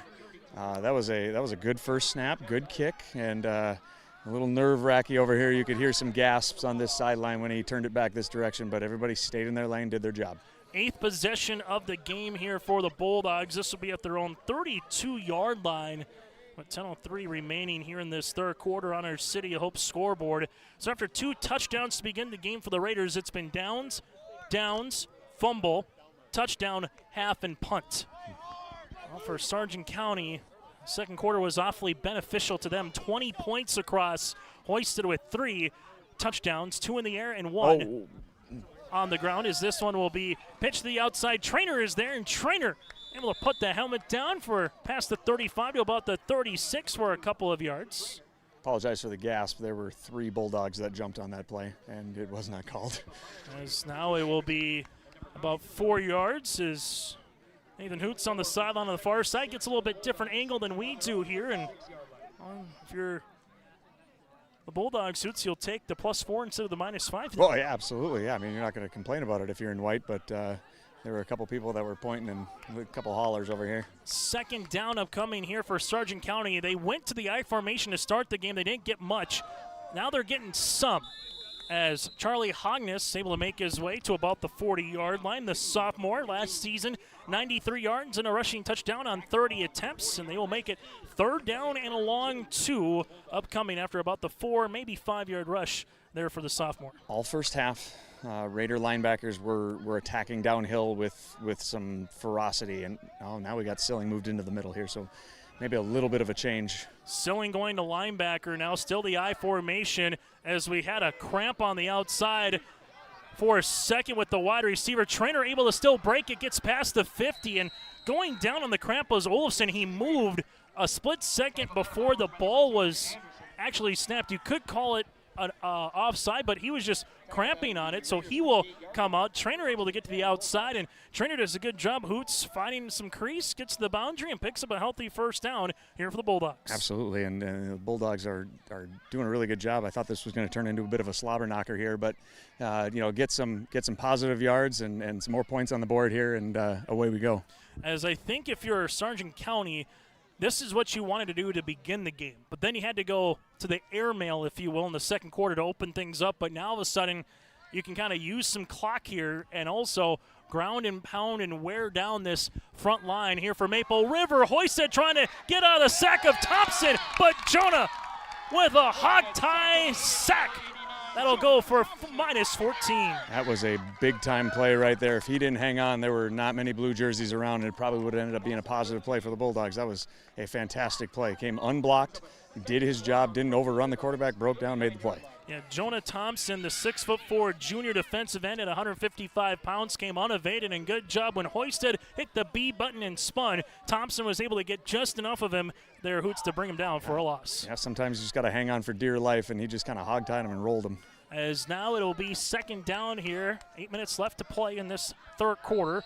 Bulldogs, we might get a timeout here by Eric Olson or are we going to get a potential too many men? Let's count 2, 4, 6, 8, 9. That's all good. They're going to make sure here with just a delayed sub. And they're going to also talk it over again. The white hat's gone, so it's 4 officials. They're making sure everything's good. There was a delayed sub that came in, Hoots, and in college football, you always give, obviously, the defense a chance to make that cat and mouse substitution here, so I think that's what they're looking at right now. Doesn't always really play much into 9-man football. A lot of times the 9 that are out there are the 9 that stay. And so it'll be 2nd down and long here in Hope. Hoisted rolls the pocket, sets up the screen, set up outside, incomplete. Actually, that one was complete. That definitely bounced. Okay. Okay, they called it incomplete. There was no whistle immediately from my advantage point. It looks like it popped the ground. Regardless, for Sargent County, it's actually beneficial as incomplete because it would have been a 2-yard loss. I should have been the sideline official over here running in quickly to stop that play because stupid stuff happens. You know, a guy twists a knee or something when, you know, the linebacker doesn't hear a whistle, so he immediately is going to play on, and then the running back knows it was incomplete, so he stops his momentum. But I did get a chance to talk to the new white hat, even though he's still wearing black, and he said he's done some middle school stuff, but there's a lot of pressure on them here in the second half. All of a sudden you go from that 8th grade, and we hear defense behind Nathan Hoots on the sideline, all in black with the high school section here for the Raiders. Hoisted breaks out of not 1 but 2 sacks, winds, throws, hits man. Yes, it is. Look at that for the completion to the 45-yard line. Trying to continue here for the Bulldogs is going to be on the play in Peterson. Tristan Peterson all of a sudden makes it an interesting call-up coming for Eric Olson, a gain of 17. Did a really nice job. Silling was waiting for him, ready to break down and make a play, and he, Hoisted threw on the brakes and threw it right over the top of him. It was, I couldn't tell from where I was at. Was he close to the line of scrimmage? Did he have some room to spare? I did not look at the line. I think he was fine when he stepped up. He wasn't going too far. It's tough when it's 3rd and 24. But now all of a sudden, instead of punting Hoots, it's a chance to go for it on 4th down. Absolutely. Big play here, both sides. 4th down upcoming here. A long 5.5 mark at 6. Shotgun. Hoisted rolls the pocket right-hand side. Hoisted getting an opportunity by Thompson. Hoisted going to wind, looking for Tristan again. It goes out of his hands, but we have a flag on the far side at the 38-yard line. Very interesting. That's an odd spot for a flag. Unless there was some type of a contact that was made by a defender on this side, or maybe an illegal formation. An eligible man downfield, they'll call it. So if you're Maple River, you'll decline the penalty. You'll take the downs and put it at the 44-yard line. It'll be a 1st down for Maple River. So they'll decline the penalty here, and it'll be downs for Sargent County to begin the second half. And now with 6:41 left to play in the 3rd quarter, second possession of the second half here for Maple River will be at their own 44-yard line. Looks like Bosch has got the ice off, but the helmet is still off as well. I don't know if we're going to see him here in the second half. For Maple River, Dylan Zahn, the senior, coming in to play on the line spot here for the Raiders. Also, Gabe Bernston out there, and you have Owen Tickey, the sophomore. For Sargent County, kind of getting some fresh bodies up front as well here throughout the course of the game. And if you're going to play the numbers game, Sargent County has more numbers suits to rotate guys in than Maple River does, with Silling going back to the wishbone, lost the football. Silling picks it back up, and look at Silling go past the 50. Silling with a backyard style of play gets 8 yards. That is a good play design there, Coach Fontaine. I'm interested that they were able to break that huddle with 10 because I don't think they played with 8 on that play, but I got to get away with some every once in a while. 87 yards rushing now for Silling in a backyard style of football play here for the Sargent County Bulldogs. They're coming on as that'll be Marshall Weigelt able to come on the defensive end spot now for Sargent County. As we've heard of Mund obviously getting a lot of playing time, Logan Bope as well. Marcus Weigelt, part of that starters, still on the offensive line right now. This one coming around to Irie. Irie gets past the 45 for a 1st down to the 43. That's a healthy gain of 5 yards. Move the chains for the Raiders. That's a good play right there. I think that's exactly what they wanted. Give him a little bit of a crease to use his athleticism. I got to talk to the coach a couple days ago, and they were really excited once he was able to kind of jump into the fray and get some snaps. They saw some good things from him. So, they got a really good senior class at Maple River. A lot of guys that they'll miss in the coming years, but they're starting to get some good young athletes to be contributing tonight. And this second half has really slowed down with the pace of play a little bit compared to what we saw in that second quarter. 1st and 10 for Maple River. Silling on the bobsled play, looking to get to the outside. There's going to be a flag coming here. Silling gets a block, gets the outside to the 40, breaks a tackle by Trainer to 30, trucks him in with the hit stick at the 29, but this one's probably all coming back for naught. That's unfortunate because that play would have looked really nice on film for coaches at the next level to see him. And Silling is down right now as well here for Maple River. We will take a break as Silling right now is kind of grabbing at the leg and the knee. It'll be first down upcoming here for Maple River, and we'll let you know more about the injury with T. Silling when we return here on yourliveevent.com. In Hope, North Dakota, we aren't just a town, we're a community, one that you can be proud of, where you and your family can grow. With available jobs, affordable housing, a golf course and pool, the Sportsman Club, and great educational opportunities. There hasn't been a better time to join the Hope community, ideally located between Fargo, Grand Forks, and Jamestown. For more information, go to www.hopend.com. Live, work, and play in Hope, North Dakota. For one night and one night only in 2024, the world of outlaws NOS Energy Drink Sprint Cars are invading Red River Valley Speedway. Dow presents the Duel in the Dakotas on Saturday, August 24th, bringing the greatest show on dirt to the West Fargo, North Dakota Oval for the only time this year. Gates open at 4 p.m., racing at 7:30. Tickets at slspromotions.com. Be there.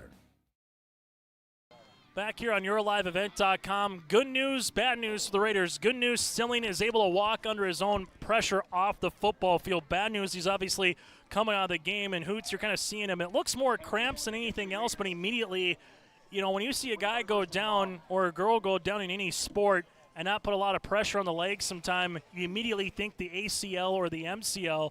But T. Silling right now, maybe he just got a little twist and a cramp in him, and that's what obviously the Raider fans are hoping for, both short-term and long-term. Yeah, I think it's he's been grabbing at that right calf. I think that's been the primary one. This becomes extremely interesting, yes. New quarterback into the game, your offensive guard, the junior in Gabe Bernstein, comes in now to play quarterback. Little fullback dive coming on the play as this one is going to go maybe for about a yard to Anderson, if that, and make it second down and long.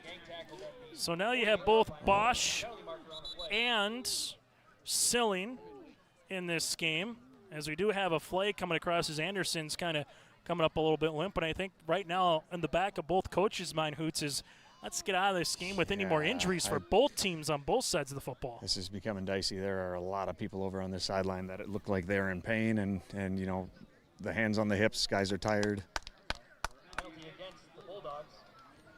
So we're going to get a 15-yard penalty on Sargent County. That will bail them out of a second and 17 or whatever it would have been. So they will mark the 15 yards from the spot of the original line on the personal foul, and they'll mark this one all the way up to about the 38. So for the Sargent County Bulldogs, it'll be their second penalty of the game. Now for 25 yards. Hoots double checking on this. They're giving them a first down here. Ball will be at the 37-yard line. Yeah, and I didn't catch what the call was unsportsmanlike or Yep. Okay, yeah, that'll be an automatic then, yes. Okay, as this one will go on the under center again. Handoff, Irie has a little bit of a lane, gets to about the 35-yard line for a gain of 2. Hung this in on the tackle there for Sargent County. Able to get about 2 yards on the play now for the Maple River Raiders. Again for Irie. I think you're looking to how can we shorten this game as much as possible, wind that clock all the way down inside of 5 seconds every single time. You do not want to maximize snaps here. And then maybe try to break 1 or 2 here and then hold down the fort on defense. And obviously Sargent County, you're probably going to go out on a wholesale run play, but when does Maple River maybe try to, well, I was going to say throw the football, but when you can get a lane like that for Irie, don't worry about it. But we do have another flag, and we got another player coming out of this game for potential cramps with Michael Hoisted, which that one's going to be big too with the quarterback now for Maple River on the sideline, and now the quarterback for the Bulldogs coming out here defensively, at least to begin with this flag being on Maple River. Need a lot of Gatorades and a lot of pickle juice, as you were saying here, delivered to each sideline. Try to keep these guys as hydrated as possible. I'll take a water with some ice. We'll take a double, please, with Josh Boykonai up here, as this one will be a 10-yard loss, or 10 yards to move it back on the penalty for Sargent County. They will see Maple River commit their 4th penalty for now 35 yards. 4:21 remaining, and a game that is wide open here, Hoots. You know, talking about strategy for both teams. This is just the 3rd possession combined in this second half, and we're nearly at the 4-minute mark. Yeah, it's kind of ground to a halt here. I kind of jokingly said Slobberknocker earlier, but I think Maple River would be really happy with almost no points the rest of the game and maybe try to sneak one. Hard count, we had 2 guys jump. The question is, who did it first? So you had a tight end, you had a defensive end. Who came across the line first? They're going to say false start here against Maple River. Wisniewski called for the false start. 5 penalties now for 40 yards. As now it's going to be 2nd down and nearly a country mile, as they will need the 27-yard line for the first down. So for the Maple River Raiders on our City of Hope scoreboard, they'll come out under center with the junior, with Bernston. Down the eye is Irie. Sargent County rushing 3, and this one is going to somehow, I don't know how it ended up with Maple River, because the far side defensive end in Marcus Mathias, the senior, delivered the lumber. It's going to be interesting. Probably just run another dive play, something a little more simple on this play, and punt it and hope that get some type of a bounce and play really good defense here. You got a lot of new faces now in the backfield here for for Maple River, and as we alluded to, Hoots timing in offense, and you could tell the timing was just off there, and Mathias took full advantage of it. You know, when you have limited reps, only having 2 weeks of practice, I don't know how many reps Gabe has gotten yet this year. It's probably less than 10. Burnson gives it to Irie. There's another flag. Irie able to get to the outside, and if it's on Maple River, Sargent County will more than likely decline the penalty. Irie gets about a yard. We'll see if they move him back 10 or if they decline it, because then you got to punt the ball, and Eric Olson says we'll decline it. I would almost play devil's advocate and go, there's no way those boys are getting a first down here, and push them back even farther and play field position. But there's nothing wrong with making them punt as well. Seen a lot more flags in this third quarter as well than what we saw in the first half, and now if you're Larry Fontaine, got to try to get this football away.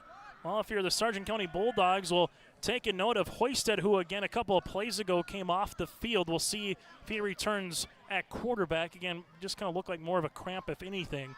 Nothing too severe when it comes to that nature. And T. Silling out of the game. Carter Bosch out of the game here for Maple River. Dow's able to get back to his own 36-yard line. This one will one-hop him. He's got to get the ball off, nearly blocked. Able to get it off to Trainer, who catches it at the 28-yard line. Trainer gets the outside of the numbers 40. Trainer to the 42-yard line, and Trainer gets wrapped up there. But a good punt return by Trainer, and Trainer now is down at the 43-yard line. 3:08 left to play here in the third quarter. We'll break with them on YourLiveEvent.com. Dakota Heritage Bank, serving you with locations across North Dakota and northwestern Minnesota, has a strong background in ag and business lending, but they can also help with any auto, recreational, personal, or home loans, including home equity lines of credit. Dakota Heritage Bank is a family-owned community bank where decisions are made locally. Our friendly staff greets you with a smile, takes the time to get to know you, and can help you with your banking needs. Visit us online, dhbanknd.com. Dakota Heritage Bank, equal housing lender, member FDIC. Anderson Seed Farms Incorporated is your local LG Seeds and Dairyland seed dealership. They offer the latest traits and genetics in both corn and soybeans along with alfalfa. Anderson Seed Farms is also a certified seed conditioning plant that grows, conditions, and sells Westbred spring wheat seed, which was the top-grown spring wheat in North Dakota last year. If you'd like to know more about these industry-leading products, contact Anderson Seed Farms in Foreman at 701-724-3601 or check out AndersonSeedFarms.com. Back here in Hope, first down and 10 here for the Sargent County Bulldogs as they will come out, and we'll get a timeout here, I think, for Larry Fontaine, just to make sure, counting them up, 1, 2, 3, 4, 5, 6, 7, 8. They only had 8 players on the field. We'll take with them a Bank North timeout when we return on your live event. The Bison Booster Club, an organization that is rooted in their support of the activities within the Milner Public School District and the City of Milner. They pride themselves on their community involvement in local donations to area projects and sponsorships to help make their community a pleasant place to reside. If you have any questions or are interested in becoming a Booster Club member, you can check out the Bison Booster Club on Facebook or talk with any of the existing members. The Bison Booster Club, helping make their community a better place to live. That's a Bank North timeout here on YourLiveEvent.com. At Bank North, it's values-based banking for Bank North, helping achieve their customers pursue their dreams and financial goals. So learn more. Visit ibanknorth.com. Member FDIC, equal housing lender. 20-18 Sargent County over Maple River here. Raiders take their first time out of the game. Bulldogs now will spread out the formation as Hoisted is back in the shotgun. Hoisted with a hard count. Gets the ball this time. Hoisted winds, delivers, fires. That's going to be complete at the 50-yard line. And sneaking his way underneath us is Olson. Olson able to have a nice little curl route on the play, able to get about 7 yards. Good first down. If you're able to hit the couple big ones that they had in that first half, it opens up 7- and 8-yard curl routes, because those DBs have been, just probably roasted over here by coaches going, you cannot get beat deep. It is the only thing you can't get beat. Okay, coach, I'm going to make sure that doesn't happen. Then you give up 8. And now it could turn into a time game here. If they can just play pitch and catch here, the Raiders may not have many good looks left. Olson, 3 catches, 82 yards so far today to lead the Bulldog in the receiving category here for Sargent County. Hoisted finds a man looking deep down the field, looking for Olson again, almost caught in stride, trying to go the distance. If he catches that, that's a house call instead. It'll be 3rd down and 2nd. Once again, a pass that is first touched by a Bulldog. The Raiders aren't getting many hands on balls at all. They're no deflections. He's throwing the ball in the perfect spot. It's just a matter of whether or not they can catch it. And it's cooled off a little bit here. The sun has went down. You can start feeling that campfire-ish kind of feel on a fall, but it is perfect playing conditions now for these guys. But again, a lot of heat, a lot of expenditure of hustle, and a back-and-forth second quarter hoots that took, I think, a lot out of both teams. Yeah, including us too. 3rd down and short upcoming here. Who needs a sauna when you got a football game on a Friday night? Shotgun formation for Hoisted. Hoisted looking for an alley, has the first down and some past the 45 to the 40. Martin comes in on the tackle, but it will be a gain of 8 yards for Hoisted, who looks to be cramping as well. Second time there. This is becoming difficult to see here. A lot of guys going down.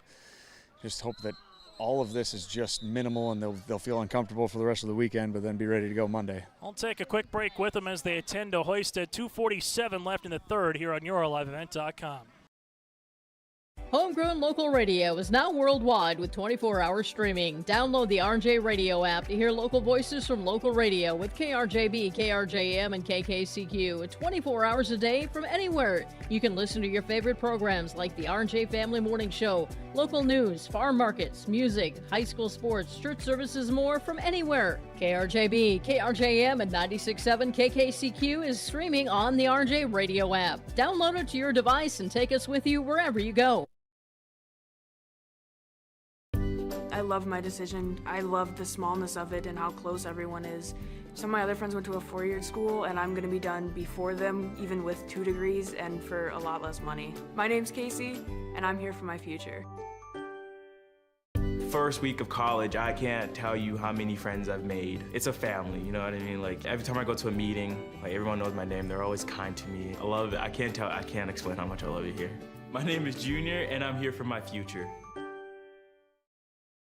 So Hoisted is going to come out of the game here for Sargent County, as we'll have a new quarterback. Final high school football, Red River over Dickinson 29-12 earlier tonight. Also a final, Carrington defeated Southern McLean 34-0 in 11A football. So saw a new quarterback for Maple River. Now there's going to be a new quarterback for Sargent County, as the Bulldogs will come out here with Jace Fury. Fury, the junior at 5'11", 170 pounds, comes under center. First down and 10 for the Bulldogs. Fury pitches it to Trainer. Trainer's looking to throw, winds. Trainer going down the field to Olson. Caught at the 12, at the 10. Olson dragging a defender with him, Irie, all the way down to the 2-yard line.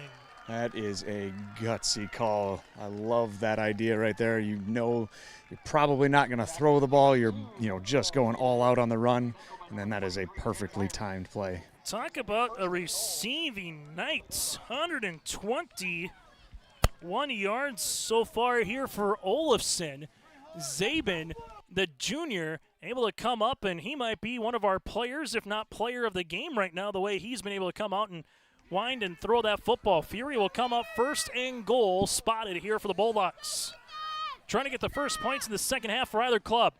Fury, handoff, Trainer. Trainer gets upended. Is he in the end zone? He is! Trainer with the stretch and a score, and the Bulldogs now lead it 26-18. However, it's still just right now a one-possession game.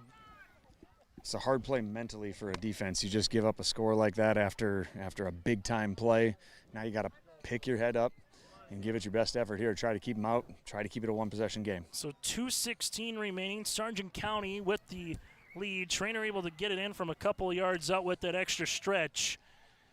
So if they get the two-point conversion, they're up by 2 scores. And the two-point conversion has been the difference maker right now. Sargent County has converted on a couple where the Raiders have not. Fury, again, under center. I formation, pitch to Trainer. Trainer cuts in. Trainer looking to get in the end zone. Takes the hit, but takes the score. And speaking of a score, it's 28-18 Bulldogs with their largest lead of the contest late in the third here on YourLiveEvent.com. There was an idea to bring together a group of remarkable people. So when they needed us, the call is answered. We need to get the right protection to as many people as we can. We need to protect as many as we can. We will. We don't give up. Get the right protection for your lifestyle. Go to IRIinsurance.com to get a free quote and consultation. Triple E Incorporated in Page is cheering on the Raiders as they compete on and off the court and field. They put in the effort to build a team with trust, experience, and the ability to accomplish their goals. The team at Triple E Incorporated is built the same way, with knowledge and experience, with timeliness and efficiency. For your next non-residential building project, go online to eeeinc.com or stop by the office in Page for more information. Make your next project a winner with the team at Triple E Incorporated in Page. Eric Berg got in the Kindred. If you're from the area, if you're not, you call it Kindred. Regardless, the Vikings, the defending champs, start off the season 1 versus 2, and they hold home turf. They win it by a touchdown, 13-6 over Velvet Drake Animus Garrison in 11A football. What a game that was, obviously, down in Kindred, and Central Cass was taking care of business over Devil's Lake. Hoots, it sounds familiar. Squirrels and Vikings should be good in football this year. As Brad Anderson says, no matter what they're playing, when they're playing each other, it's a good game. So I think you'll get another classic this year, if not a second. End over end kick. This one will come to the 30-yard line for Maple River, able to get to the outside. Could a special teams play be a little bit of a jolt for him, as Kobe Wisniewski able to get it to about the 38-yard line, as the Raiders will have their third possession of the second half here. This one will be their 10th of the ball game, and it kind of has that feeling here, Hoots, sometimes you say it's a must score or a must stop, and this kind of feels like a must score for Maple River. Very similar to what we were saying in the second quarter, which is maybe the turning point of the game on the Newstall sack of Silling, and one play later, Hoisted able to get 49 yards for a pitch and catch touchdown, and that really turned the game on its head. I completely agree, and not to interrupt, but we do have a Bosch sighting and a Silling sighting here on offense. For Raider fans, that is good news when you need it most right now. We'll see what happens here late in the third quarter. Silling has time. Silling evades the sack, throws it down the middle, nearly got to Dowse, but getting good pressure in on the play here for the Sargent County Bulldogs. Will make it now a 2nd down and 10, as coming across again was Harry Newstall one more time. And as we kind of alluded to, Hoots, we said in the first part of the game, calling Olson a lot, but Newstall just kind of been everywhere right now. Yeah, he's been really, really good. You know, you could say that about a lot of guys since that first quarter of play, but he certainly has stood out. The grass is starting to get really wet. Every time that ball skids along the ground, it's going to be harder and harder to throw a good spiral, and even harder to catch it. 2nd down and 10. Bosch in the I formation here. The fullback again is Brennan Anderson. Silling, they're going to try to get there. Silling with the pass will go incomplete. through the wickets of Jonah Thompson and make it now 3rd down and 10. 5 straight incompletions for Silling, who started the game 3 of 4 for 50 yards through the air, but now it's 3rd down and 10. And for Larry Fontaine, you know he wants to at least get 5, maybe 7 yards here because kind of has that feeling of a 4-down territory, Hoots, if he can get that close, if you don't get the first. As the Jamaicans would say, it's bobsled time. It is bobsled time. For Sargent County, it's tackle for loss time and see if you can get the ball right back if you're a Bulldog fan. Wishbone formation yet again for Silling. Silling gives this one to Bosch. Bosch to the 40. Bosch to the 45. Bosch able to get his way to the 46 and nearly has the first down. That's a healthy gain of about 8.5 for Carter Bosch. We've said it a couple times, and I'm happy to. This is one of the biggest plays of the game right here. Interesting to see. Personnel's going to say the same, so you're probably going similar formation. Do they trust giving it to Bosch up the middle? The run stuffer is out, and maybe they can gash some of these smaller defensive linemen that haven't got as many reps here in this second half. 4th down and 1, and the other thing, Hoots, is you don't want to show everything in your first game in a non-region game. So sometimes you're keeping some stuff that you might throw out in a region contest in game 1. Right, and sometimes coaches will look at you and be like, do you want to win or not? So, be interesting. 4th down, Silling, pointing, Silling, rolling, Silling, throwing. This one incomplete. Carter Bosch was open, but just didn't realize it was Anderson that Bosch was right there, so he tried to go get the football thinking that it was a Raider, not a Bulldog, not a Raider behind him. If Bosch catches that one, that could have been possibly a house call. Instead, the Raiders unable to convert, and quite frankly, the Bulldogs catch a break. If they score a touchdown here, the question is that too much for the Raiders to overcome late in this game? Yeah, depth of routes, especially on flood passes, are extremely important. You got to be dialed in, and right there, one of the two didn't run the depth they were supposed to. There's no play that's drawn up that you put 2 guys in the flat in the same depth. So one went too short or one went not long enough, one of the two. 55 seconds left here in the third as we'll have it 1st and 10 upcoming for the Bulldogs. Ball at the 47-yard line as Hoisted able to come back in under center now at quarterback. Gives it Trainer. Trainer gets blown up by Silling. I was right at the line, and Silling came in and immediately able to give Trainer a pop right in the midsection for his 2nd and now 11. It will be a tackle for loss. Need a couple more of those momentum type of plays right there. Things really haven't gone their way offensively, but defensively maybe they can.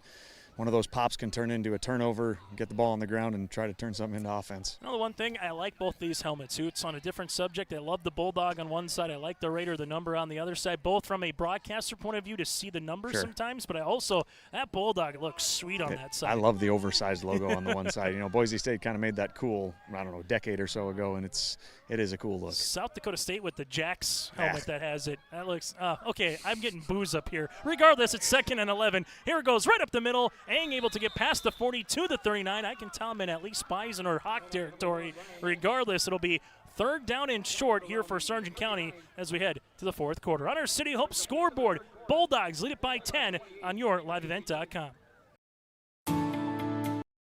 At Enbridge, we're focused on relationships. 23 Canadian First Nation and Métis communities now own an equity stake in Enbridge Athabasca Pipelines. In Minnesota, Enbridge has spent $450 million and counting, with Native-owned companies and in wages to tribal members working on Line 3. Every day brings new collaborations, partnerships, and possibilities. Learn more at Enbridge.com. The Milner Public School District has a long history of academic, artistic, and athletic achievement and is proud of the programs and education environment offered. A fully accredited educational system, Milner Public School District operates 2 separate school buildings, including Sundale Colony School. Over 85%, that's right, 85% of the graduates of Milner High School attend some form of post-secondary educational institution. You can find more information on the Milner Public School District online at milner.k12.nd.us. To the 4th quarter we go. Make sure you stay tuned for our post-game show. We'll hear from a victorious player coach. That'll be brought to you in part by Dakota Heritage Bank. That'll be coming up once we get to our post-game report. Bulldogs up by 10. 3rd down upcoming in 2. Hoisted under center. 7 men in the box Little fullback trap play. Eng with a nice cut, gets the first down, rolls his way to the 34. That's going to be a gain of 5. Eng went right, and a little misdirection went left, Hoots, and that's called chopping your feet for a first down. Yeah, a lot of running back drills teach something like that. When things aren't going the way you're supposed to go, chop your feet, find that gap, and then he kind of just dove ahead to make sure he got that first down. And if you're the Bulldogs here, you're not going to be in any rush. Up by 2 possessions, milk 30 seconds off the clock per play, keep it on the ground, and then when do you take your shot? Because the shot's going to be there, Hoots, if Hoyson wants to wind up and try to throw it to Olson. That's exactly right. 1st and 10, pitch play goes to Trainer. Trainer cut to the inside, down the sideline here, able to get a couple of yards as everybody's looking out of the press box. As this one will go to about the 28-yard line for a gain of 4 here for Trainer. Make that 6. I'd like to keep him in bounds, but, if you're going to trade yards right now for time, you might take it at this point. If there was 3 minutes left, you'd probably be yelling at him to dive in bounds and save the yardage and the time. Well, if you're Maple River, you just need a stop or a turnover. You can ill afford for this game to go 3 possessions. If you're the Bulldogs, you get up by 3 possessions, you might be able to put this game on ice. If you can even get another couple first downs out of this possession, even if you don't get points, and take 3-4 minutes off, that might be good enough as well. Eng is the fullback, Hoisted under center. Trainer dots the I, Munn the center. They go right behind Munn, and Eng able to get past the 25, rolls his way to the 22. Now it's going to be where the tackle is made for Maple River by Damian Norrie, the junior, but not before. There's again a gain of about 6 yards. The line of scrimmage is starting to move positively for the Bulldogs, and it has for quite a while now, but more and more positively. Every run seems like once contact is made, they're gaining another yard or 2 rather than going in the opposite direction. And the clock is at 11:22 right now. And here for the Sargent County Bulldogs, they will have a chance to continue to wine and dine that clock a little bit more, as Hoots just kind of alluded to there. First down here for the Bulldogs. 1st and 10, fresh set of downs. Trainer under center. Hands it off. This one will go left-handed side, and Trainer gets met. And we saw that kind of pursuit in the first quarter, Hoots. We haven't said that a lot in the second, but good job by Thompson and Martin, as Mund is getting not 1 but 2 guys, both a Raider and a Bulldog. That's sportsmanship, trying to stretch him on the field. Yeah, that's kind of cool to see. I know Mr. Mund came to the Maple Valley Prom this past year, so these guys got to know him a little bit. He's a really good guy, and you just hate seeing that. And you're assuming it's cramping every single time you see this now, and you hope that it's nothing more than that. 2nd down and 10. We'll come back after this here at Hope. Now available, the 2024 R&J Sports Fall Sports Guide. The digital version of the R&J Sports Fall Sports Guide is available at rjbroadcasting.com. This year, featuring schedules for the fall sports teams in the region, along with photos, coaches' bios, and highlights from the 2023 season, and the fall broadcast schedule for R&J Sports and YourLiveEvent.com. The digital version of the 2024 R&J Sports Guide is available now at rjbroadcasting.com. Mund will come out of the game here. That'll make it 2nd down. It will be 2nd down upcoming, as Mund will again come out, and we'll get a brand new offensive lineman here for Sargent County, as they will come out with Marcus Mathias. Now we'll actually check that, not 56, 65, as Aiden Anderson will come out now under center. Hoisted will come here as they will again wind the clock. Hoisted, well, there you go, the center quarterback exchange, or the new center sometimes suits. You're never sure what everything's going to happen. We talk about timing. Hoisted did a good job to get just on that football and bring up a 3rd down and 11. Right, exactly. Now you gotta be wary here. You don't want to turn the ball over here. If it ends up being 2 more running plays and you run another minute and a half off the clock, that's fine. But you don't want to get any momentum with giving the ball to the other team.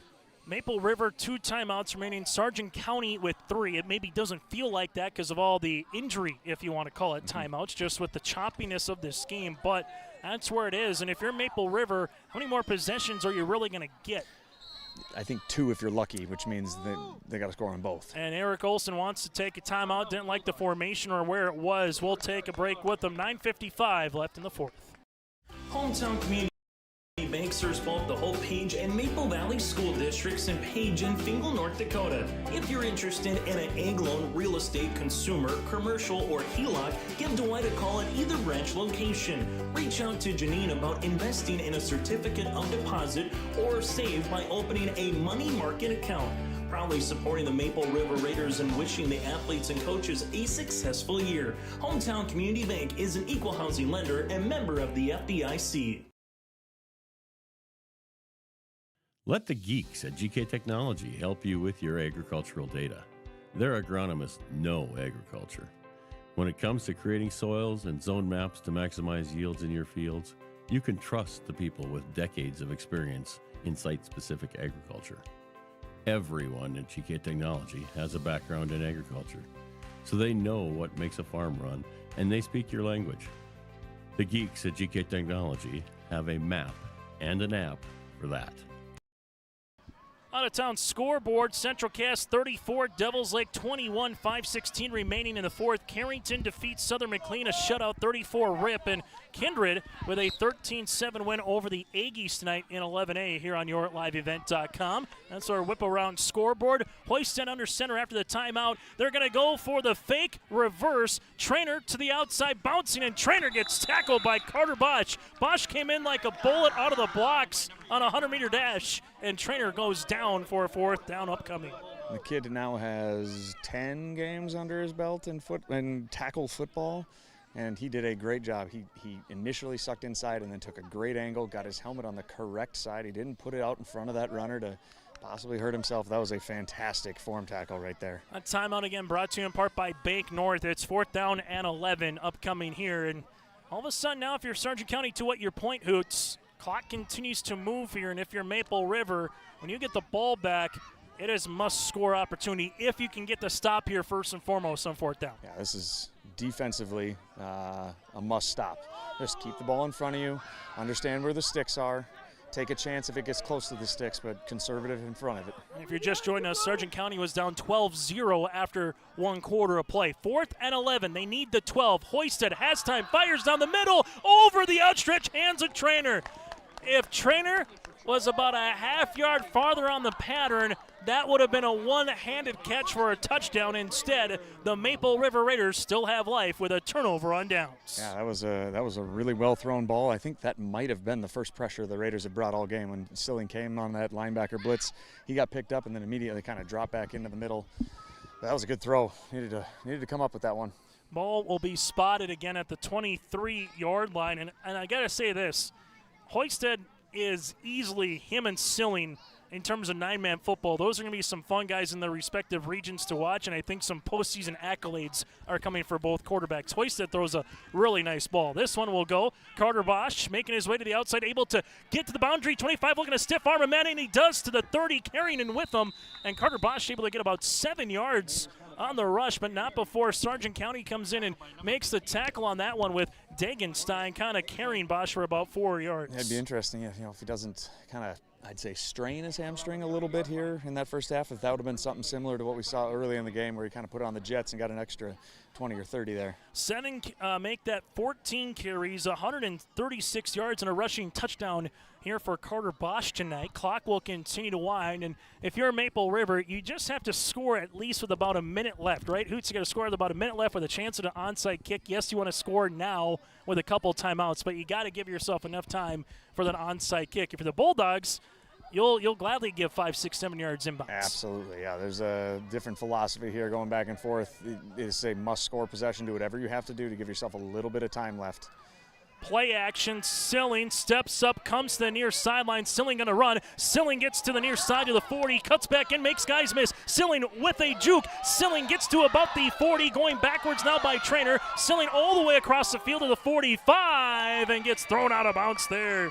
Good pursuit by Colin Olson. The linebacker able to throw Silling out of bounds, but not before. Silling weaves his way for 17 yards. That's one of the plays where you want to watch it on SportsCenter, where they put the little green line behind him as he runs, as they put the yardage tracker. He probably had to run about 70 yards there to get the yards that he gained, but really athletic play. Great job getting the yardage, understanding I don't need to force a pass in here. We're not at that point of the game quite yet. 104 yards for Silling on 13 attempts. So Silling and Bosch both over the century mark here tonight on the ground. Handoff. This one will go to Bosch. Look at Bosch go. Bosch to the 40, spins and makes his way to about the 38-yard line.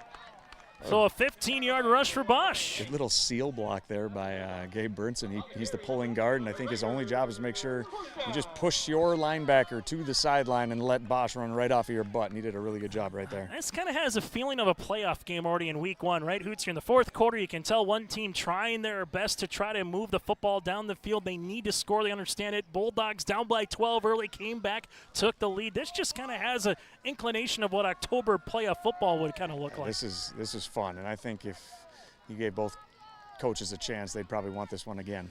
First down and 10, ball at the 38, looking for a little end around to Dowse. Dowse makes a man miss, slips inside. Oh, he's able to get to the 30. Look at that move, slippery. Able to get some oil on that man. That's about 9 yards. Along with the ball being a little slippery, I think the jerseys have quite a bit of moisture on it right now. And, you know, if those gloves aren't great being wet, you might have an advantage here as a runner if you get a little slippery. He got a little skinny there through the hole and kind of went sideways and avoided a couple tackles. And how big are the two-point conversions right now, Hoots? If you're Maple River as the example, that's 6 points that's on the scoreboard. Instead, it would be a one-possession game to either tie or take the lead as if you got just one two-point conversion. I guarantee there's going to be an extra segment in practice this coming week on just two-point plays. What do we want to run? What are our best plays to get 3 yards? Second and short. Silling goes back under center, drops. Silling looking to find it across the middle. Dowse able to come up with a big play right in front of Eng there to make that catch for a first down to the 26-yard line. That was a big-time throw off his back foot. We know he's got plenty of arm talent to be able to make that throw, but it's always tough to pinpoint it just like that. Good route. Understood where he was at, understood what he needed to get. Well done. 3 receptions, 46 yards for Dowse. Well, for Silling through the air, 3 of 11 for 54 yards. Make that now 4 of 11 for 54 yards. Silling goes back under center, hands this one off. That'll go to Bosch. Bosch cutting his way, makes a man miss, gets to the 20, breaks a couple of tackles, and a shoestring tackle. And now here's a gain of 7, here's a gain of 8, and they're into the red zone as the Bulldogs will have a guy coming out here with a little bit of a cramp. We'll break with them here, breaking the action, 5:44 left in the fourth quarter. The Bison Booster Club, an organization that is rooted in their support of the activities within the Milner Public School District and the City of Milner. They pride themselves on their community involvement in local donations to area projects and sponsorships to help make their community a pleasant place to reside. If you have any questions or are interested in becoming a Booster Club member, you can check out the Bison Booster Club on Facebook or talk with any of the existing members. The Bison Booster Club, helping make their community a better place to live. Hi, this is Jim, and along with Bernie, we're inviting R&J Broadcasting Incorporated listeners to join us on a tour of the Hawaiian Islands, February 22nd through March 3rd. The Big Island will be part of this trip while taking in the breathtaking views of Oahu, the Big Island, and Maui. Enjoy the perfect balance between scheduled activities mixed with personal leisure time. Visit holidayvacations.com, keyword RJ to learn more about this tour, or call 888-557-1020 for a free brochure.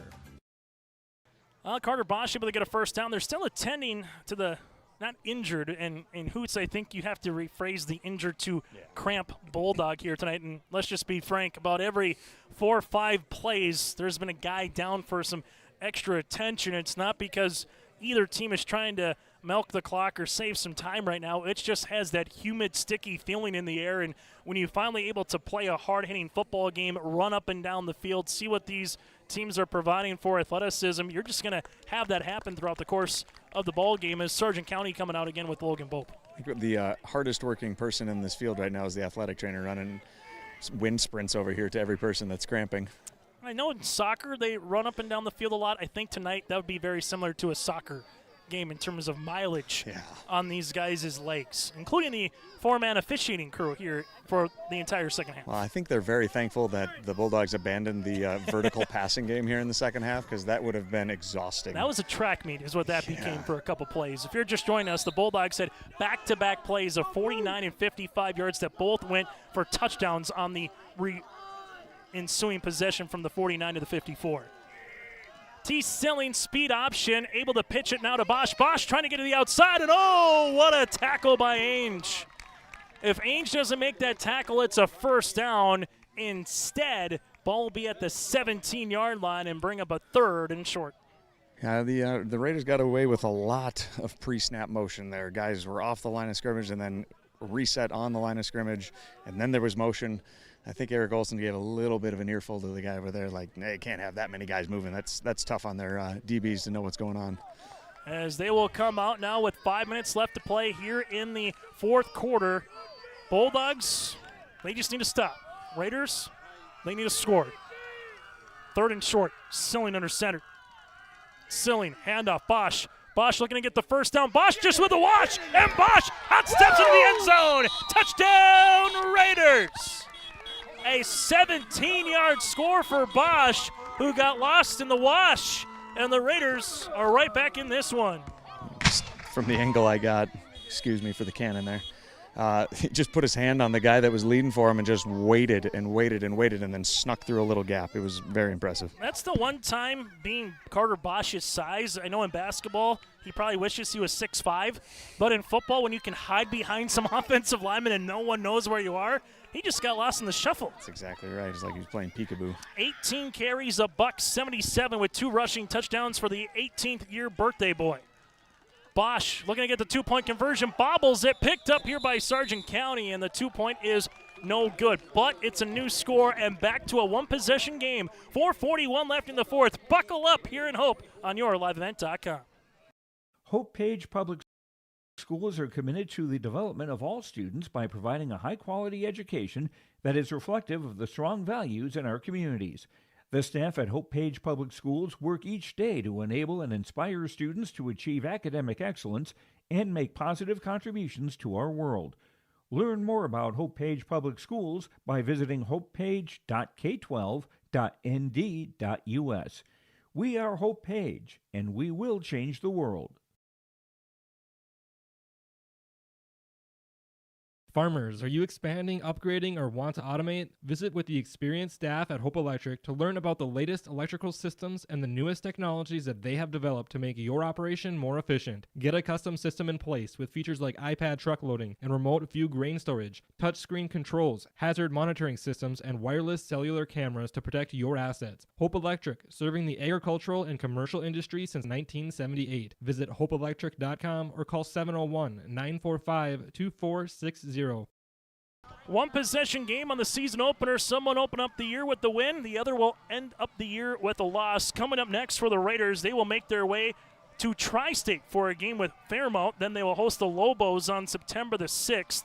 The preseason top 5 opponent with the Lobos. That is ranked number 2nd in the state. Well, for Sargent County, they will head to Griggs, Dakota, to Cooperstown. Then they'll have their season opener and homecoming night against the Patriots of Mayport CG on September the 6th. Both teams will not play a region game until September the 13th. So you get 3 non-region games before you finally get one that counts towards your playoff seeding implications. Dowse puts this one on the tee. Dowse with his best kick of the night, an end-over-end kick that's going to roll to the 20. It'll stay in bounds. Maple River got to make a tackle, and they do.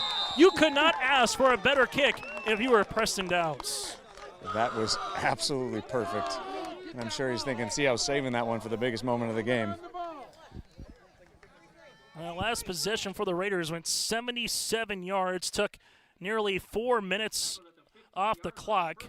For Sargent County, this will be their first possession, starting at least possession of the 4th quarter here, and they'll start back at their own 15-yard line. 2 timeouts for both teams, 4:37 remaining. Chase Miller, Nathan Hoots, and Josh Boyko on what has been an interesting and fun ball game here tonight. First down and 10 here for Sargent County as Hoisted comes out under center. A little fullback dive play coming right up the middle. Able to get to about the 21-yard line. That is going to be Charlie Hogness, the sophomore, in on the rush. Able to get past the 20 to the 21 for a gain of about 6.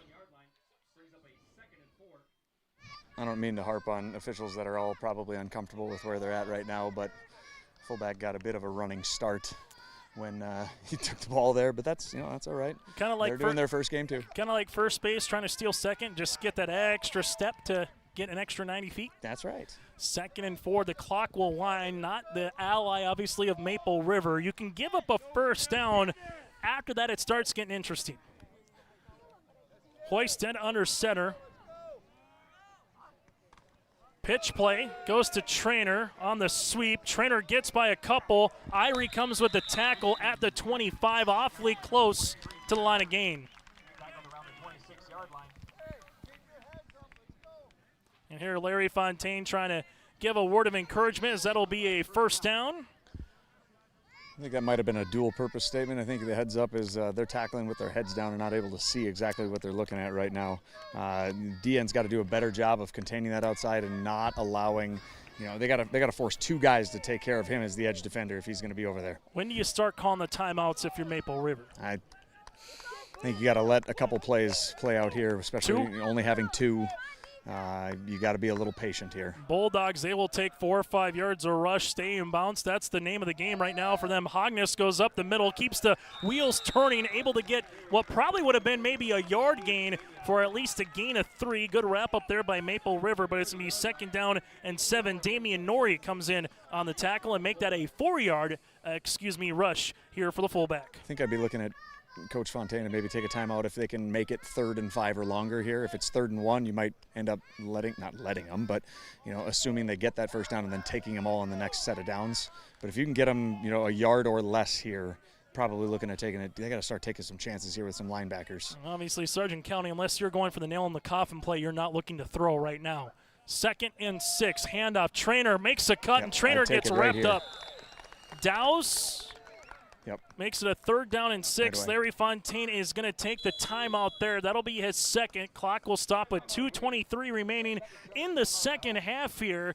We'll keep it here. Timeout here for the Maple River Raiders. This timeout brought to you in part by Bank North. To learn more, visit ibanknorth.com. Member FDIC, equal housing lender. So 3rd down upcoming.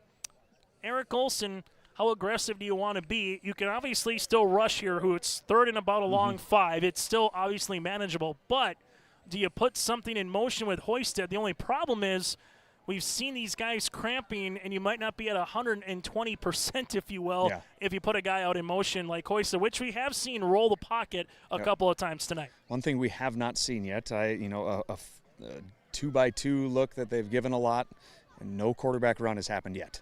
You're going to spread everybody way out. You're going to have 4 DBs running deep. Be aware of a quarterback draw. That keeps the ball in the middle of the field. Even if you don't get any yards, at least the clock is stopped or keeps running, and it forces Maple River to stop the clock. If you trust Hoisted whatsoever to, get yourself a couple yards at least and keep it in the middle of the field, it might not be a bad look here because those linebackers are going to be dropping. 2 hours and 28 minutes so far for this football game. Actually, taking a look, check that. Make that 2 hours and 38 minutes here for this football game. So far, it's getting past my bedtime. 3rd down upcoming here for the Maple River Raiders. Sargent County leads it by 4. Bulldogs, 1 first down could put the game away. Raiders need a stop to get the ball back and go for the win. I formation. This will go to Ang. Ang breaks a tackle, gets the outside. Maple River still can't bring him down, and look at Ang go! They had him dead to rights. And Ang able to muscle his way for what looks like to be a first down. 4 carries for 26 yards for Ang, and he wasn't stopped once, not twice, but about 3 times there, Hoots, and you got to bring him down. And now all of a sudden for Larry Fontaine, 1 timeout remaining. You can get the ball back with where it is right now with 1 timeout, but there just won't be a lot of time. That's the issue. And a little disadvantage here for Sargent County. They can't see the clock. There's no play clock here. They'd have to turn around and look at the head official because of the 4-man, so they're going to wait it out here. And Eric Olson has 2 timeouts to use in case you want to go all the way down to 1 and burn as much time on the play clock. Now they'll get set once it gets to 10. Hoisted gives it to Ang. Why not? Ang this time gets shoe-strung. Ball goes to 40. See if Fontaine takes a timeout here. He does. 85 seconds remaining in the 4th quarter. We'll break with him. Back after this to close out this contest next on your liveevent.com. The Sargent Central Dollars for Scholars chapter is a nonprofit foundation that supports academic success in the community. The mission is to mobilize the community on behalf of post-secondary education success for the students. Dollars for Scholars chapters help hometown students achieve their educational goals by raising scholarship funds, establishing endowments, and more. For more information, scan the QR code on screen or stop by the Sargent Central School District. Tonight's sponsor with the Sargent Central Dollars for Scholars is the Wilprecht family. Maple Valley Parents is a nonprofit organization whose main purpose is to promote, encourage, and support the Maple Valley students, teachers, and staff. MVP strives to strengthen and enhance the educational and social environment of the Maple Valley School District by providing opportunities for students, teachers, and parents to learn, socialize, communicate, and grow together. MVP Group welcomes anyone to join them in their mission. If you'd like to get involved or see upcoming events, check out the Maple Valley Parents Facebook page. Maple River takes the timeout, but with where the play clock is, realistically, Hoots, Sargent County, a couple of knees or runs up the middle. I don't think Maple River's going to get the ball back unless they somehow get a fumble here. A couple of, you just drop back 3-4 steps and take a knee, you'd be able to get it salted away with 2 of them. Second down, Trainer handoff. He gets the ball. Trainer could go 50, 40, 30, 20, 10, and there is the nail in the coffin. Trainer with a 61-yard house call, and the Bulldogs lead it by 10. I guess that's more effective than a kneel down. 16 carries, 104 yards now for Trainer, and a rushing touchdown, his second of the game, and the Bulldogs now lead it by 10. 1:12 remaining, and we were trying to play the execution game in terms of could you get the ball back if you made 2 stops defensively, but it went to 4th down, so it really didn't matter. And that one essentially puts the game on ice here, Hoots. If you're the Raiders, you get the ball back but have 0 timeouts, so if you can get something quick, onside kick, you still have a chance. So that's probably about, as bad as that was, it's about the best news because your offense should get the ball back with a 2-point conversion coming here. Yep. Back to Trainer, and Trainer is going to walk this one in for 2. On the City of Hope scoreboard, it's the Sargent County Bulldogs 36, Maple River 24 here on your LiveEvent.com. Maple Valley Public School will begin the year with the completion of the building project, which added 14,500 square feet, housing a community fitness center, gymnasium, locker rooms, and a pre-K room. This addition will significantly enhance community opportunities by providing updated equipment and facilities. Maple Valley will also launch the Best in Class for our 4-year-old program this year. The Best in Class program includes curriculum, professional development, and resources to create learning environments for pre-kindergarten students. As we come back, that drive went 85 yards, able to muster its way for about 3 minutes and 25 seconds. Chase Miller, Nathan Hoots, Josh Boyka with you here. Hoots, again, as bad as that was if you're a Raider fan, it was almost about the best thing that could have happened as well, just to get the ball back offensively, even though you never want to get down by 2 scores this late in the ball game. Yeah, if you were a team that didn't have big play capability, it might be over with, but they could bust one really quickly here. Expect something probably on the ground. Well, Bosch isn't out there, but probably something on the ground here to try to take a little time off the clock and allow your guys to get downfield and make a play. You're just wanting to get them on the ground here on this play. Just do not allow a return for a touchdown. Bosch is not out back. You do have Irie, it looks like, and Dowse, as Sargent County will kick this one off. And the Sargent County Bulldogs will have their opportunity with a 2-minute offense in game number 1. Good kick. Dowse sees this at the 20. Will rush to the 15, looks for a little bit of a lane, and Dow's going to get taken down at about the 20-yard line with 64 seconds remaining here in the 4th quarter. 13th possession of the game on the way here for Maple River.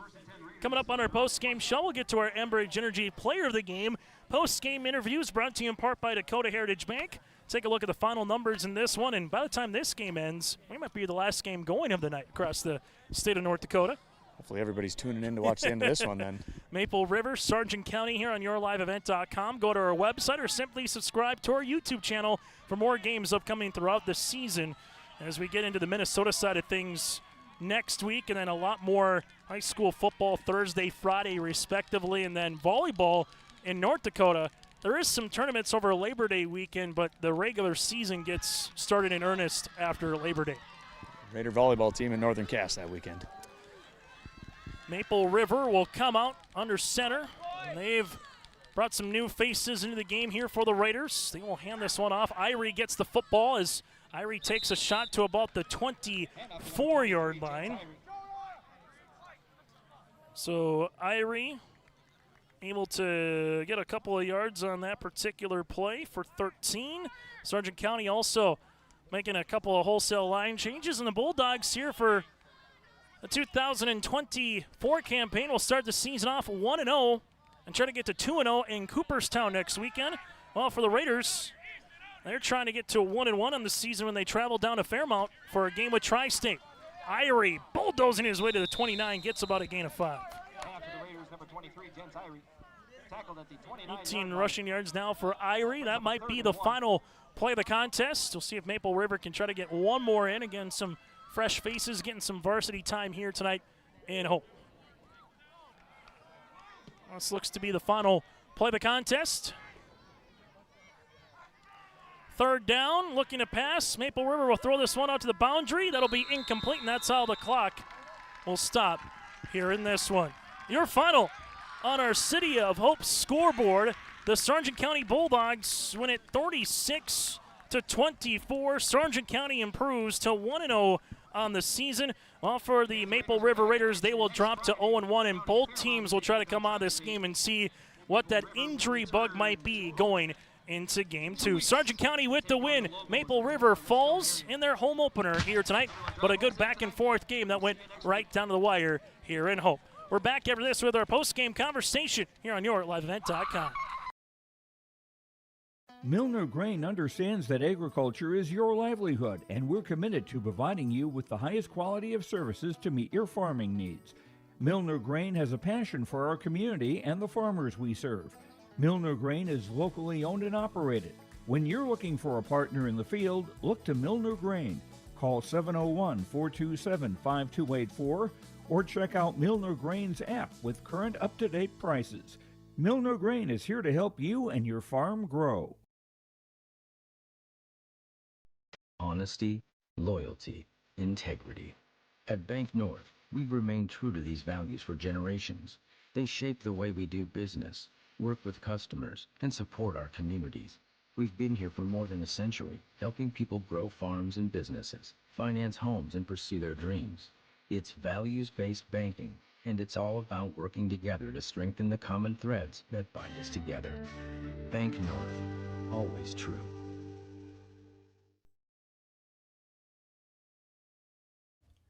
North Star Ag is your premier full-service short-line machinery dealer. Whether it's equipment sales, parts, or service, North Star Ag carries a full range of equipment from leading brands such as Meridian, Brandt, and Salford Valmar. The North Star team is here to help you year-round. Learn more at northstar-ag.com. That's northstar-ag.com. Or visit them at their Tower City facility. North Star Ag, committed to quality, committed to you.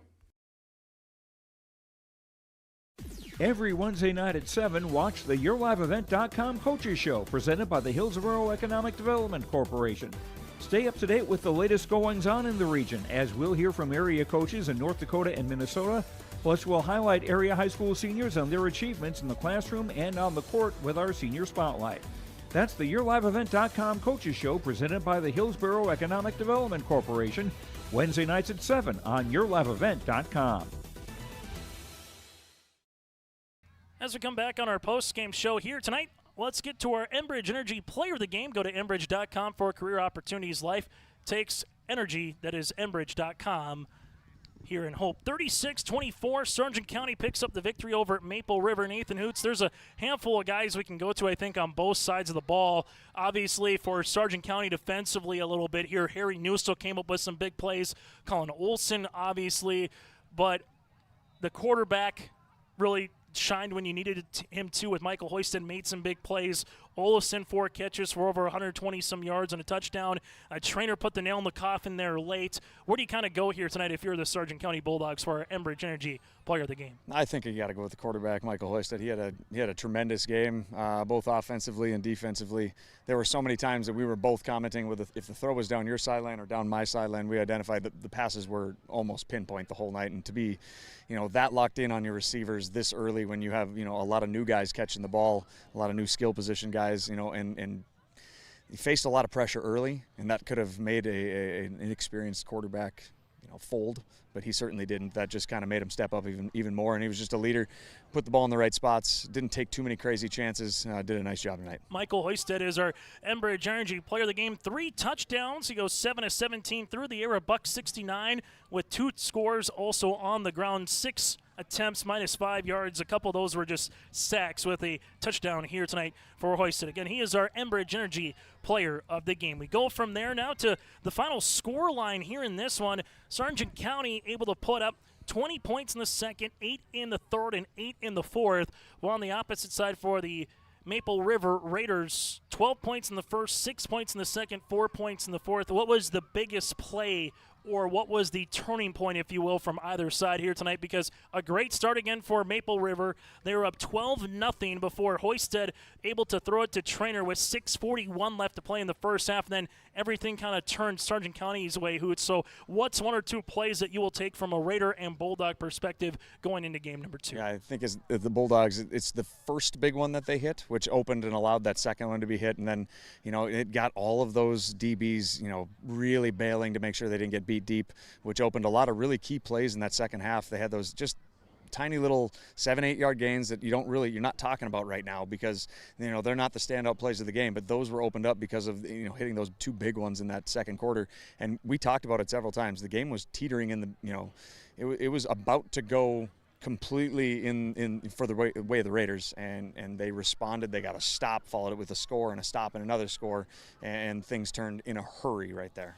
Taking a look at some of the final numbers for Sargent County, 296 yards of total offense, 164 yards through the air, 132 on the ground, 30 carries. If you take that 61-yard rush away from Trainer, Maple River did a pretty good job defensively against the ground attack for the Bulldogs. So on the opposite side, Maple River, 43 rushing attempts for 313 yards today here for Maple River. They throw for 54 yards for 367 yards of offense. Carter Bosch, 18 carries, 177 with 2 touchdowns. Silling with 13 carries for 104 yards with 2 rushing scores as well. Dow's the leading receiver, 3 catches, 46 yards. Olson able to get 4 catches, 121 yards and a touchdown. Trainer, 2 catches, 61 yards and a touchdown. Trainer also 16 carries, 104 yards with 2 rushing scores as well. So that's a look at some of the final numbers here in this one. We come back after this. We'll hear from the head coach, Eric Olson. We'll hear from a victorious Bulldog player. That and more are brought to you in part by Dakota Heritage Bank when we return here in Hope on your liveevent.com. School and for them even with 2 degrees and for a lot less money. My name's Casey and I'm here for my future. First week of college, I can't tell you how many friends I've made. It's a family, you know what I mean? Like every time I go to a meeting, everyone knows my name. They're always kind to me. I love it. I can't explain how much I love it here. My name is Junior and I'm here for my future. There was an idea to bring together a group of remarkable people. So when they needed us, the call is answered. We need to get the right protection to as many people as we can. We need to protect as many as we can. We will. We don't give up. Get the right protection for your lifestyle. Go to IRIinsurance.com to get a free quote and consultation. As we come back here on yourliveevent.com, Nathan Hoots standing by with our Dakota Heritage Bank post-game interviews, sharing their heritage and their future with locations in North Dakota and Minnesota. Go to dhbanknd.com. We'll hear from Eric Olson in a moment, but let's first hear from the senior QB. That is Michael Hoisted. Hoots. All right, I'm here with the player of the game, Michael Hoisted. You had a heck of a game. Let's first start talking about the cramping issues all game long. What did you have to deal with? What are you feeling like right now? I just get a little jog over here, I could feel it start coming back, but we got stuff on the sideline and stuff, and I got that in my system, but I need to hydrate better, I guess, and get my muscles ready for Friday night, because last year I didn't play both sides, and I give the credit to the guys that played both sides last year. It's tough. You get run down and you get tired fast. Okay, so let's go off of that. What does a weekend look like now that you know you're playing both sides of the ball? You got a game coming up next week. What does your weekend look like after this taxing game? Okay, so I'm gonna recover this weekend for sure. I'm gonna get hydrated, start the water early, and make sure that this cramping isn't gonna be an issue next week. And yeah, sit in the hot tub, recover, get my muscles ready, be back Monday, watch film, get ready for Griggs Mid-Dakota. All right, perfect. So let's shift the focus to Mr. Trainer. You go out with cramps, and the first play call by Coach Olson is a halfback pass. A, how often have you practiced that? And B, what was your reaction when you saw the play or heard the play call? I didn't hear the play call, but I was laying on the ground, getting stretched out back there, and I hear everybody going wild, and I ask what's going on, and I hear that James went and threw a dang good pass for a good gain. And we always have that in our back pocket. We do it a couple times in practice, but yeah, I guess it was fine-tuned, and we got a good gain. Absolutely, yeah. Well, hey, well said. What are you looking for going into next week? Griggs Mid-Dakota coming up. Something that you'd like to fine-tune between now and next Friday. Something I'd like to fine-tune is me personally. I need to get better with my ball accuracy. Now, I was a little timid tonight. I didn't really feel I wasn't confident right away. But next week I'm going to come in confident. I'm going to get that. We'll get our blocking assignments down, and we'll be fine-tuned. Hey, well said. Good luck next week. I'm going to bring over Coach Olson. Thank you. And again, Nathan Hoots with Mr. Hoysten. Now let's go back down to Hoots with the winning football coach. That is Eric Olson. All right, victorious Coach Olson here. We gave you a chance to talk to your team. What's the number one thing that you emphasized to them after this, what I would call a taxing game? Well, it's, you know what? To win on a Friday night, I said you can never take that for granted. It's hard to win against good teams on Friday nights. That being said, we've got a lot of room for improvement. Just some things on defense and things on the offensive line, some assignments missed. So enjoy a Friday night victory, but we've got a lot of work to do going forward. All right, talk to me about the thought process. I talked to your quarterback, the halfback pass right after he goes down, and we're talking up there going, we don't have Bosch, we don't have Silling, and we don't have Hoisted. What kind of is this just going to turn into 3 yards in a cloud of dust, punt, and play field position? We actually said at halftime, we said, you know what, we're running sweep, we're running power, they're keying on James Trainer. We said at halftime, we said, hey, don't be surprised if we call halfback pass. So, yeah, Michael goes out. We got James in. We said, perfect opportunity to go halfback pass. I think the eyes kind of lit up from all the guys when we called it. And I think we kind of had it must have been an injury. I think Michael went out. And so we were able to get the team together. And, James was all about it. Never mind leaving the receiver short a little bit. We can work on that. But it worked at the right time, so we were able to punch it in after that, and still, like I said, we got a lot of work to do, but it's fun to win on Fridays. Absolutely. A name that Chase and I said a lot tonight was Harry Newstel, a freshman. You want to just give me some insight into what it's like coaching him as just a freshman coming in his first game and playing as well as he did tonight, or it appeared he played really well? Oh, absolutely. I told Harry here, I don't know if it was yesterday or today, I said, hey, you be ready because you're going to be making a lot of plays here tonight, and the kid's just got a motor. He's got a couple older brothers that he's had to battle against, and and even his older sister Sadie. They've probably taken their turns beating up on Harry, which has made him into a pretty tough kid. But we're real excited to have him for the next couple years because he's going to be making a lot of plays for us. All right, last thing I'll get you out of here on this. What did you tell your team? What was the message when you were down 12-0? The Raiders are driving. We're talking on the broadcast, hey, if they can get a score here and you get it under 3 minutes, you're up 3 touchdowns, and you're getting the ball coming out of half, what's going to happen here? What was the message that went through to your team? Buckle up, boys, because, I felt the same way. If we go down 18 or 20-0 in the first quarter, that's a tough road to hoe, especially with, the Silling, the Bosch, and they were beating us up front, both offensively and defensively. They were kind of doing what they want. We made that one stop. I think it was about the 10-yard line or inside the 20, and And then we at least got a couple first downs that next drive. We didn't score, I think, on that next drive, but we kind of stalled. It stemmed the tide just a little bit. But yeah, they had us on the ropes, and credit to our kids of battling back and just persevering. So it's fun to see that out of a new group of kids that we got on the field for the most part here this year, and see what they can do on Fridays. Absolutely. All right, nice win tonight. Congratulations. Good luck next week. Appreciate it, Nathan. Thank you very much, Nathan Hoots with Eric Olson. We'll continue on the postgame show and put a bow on it after this.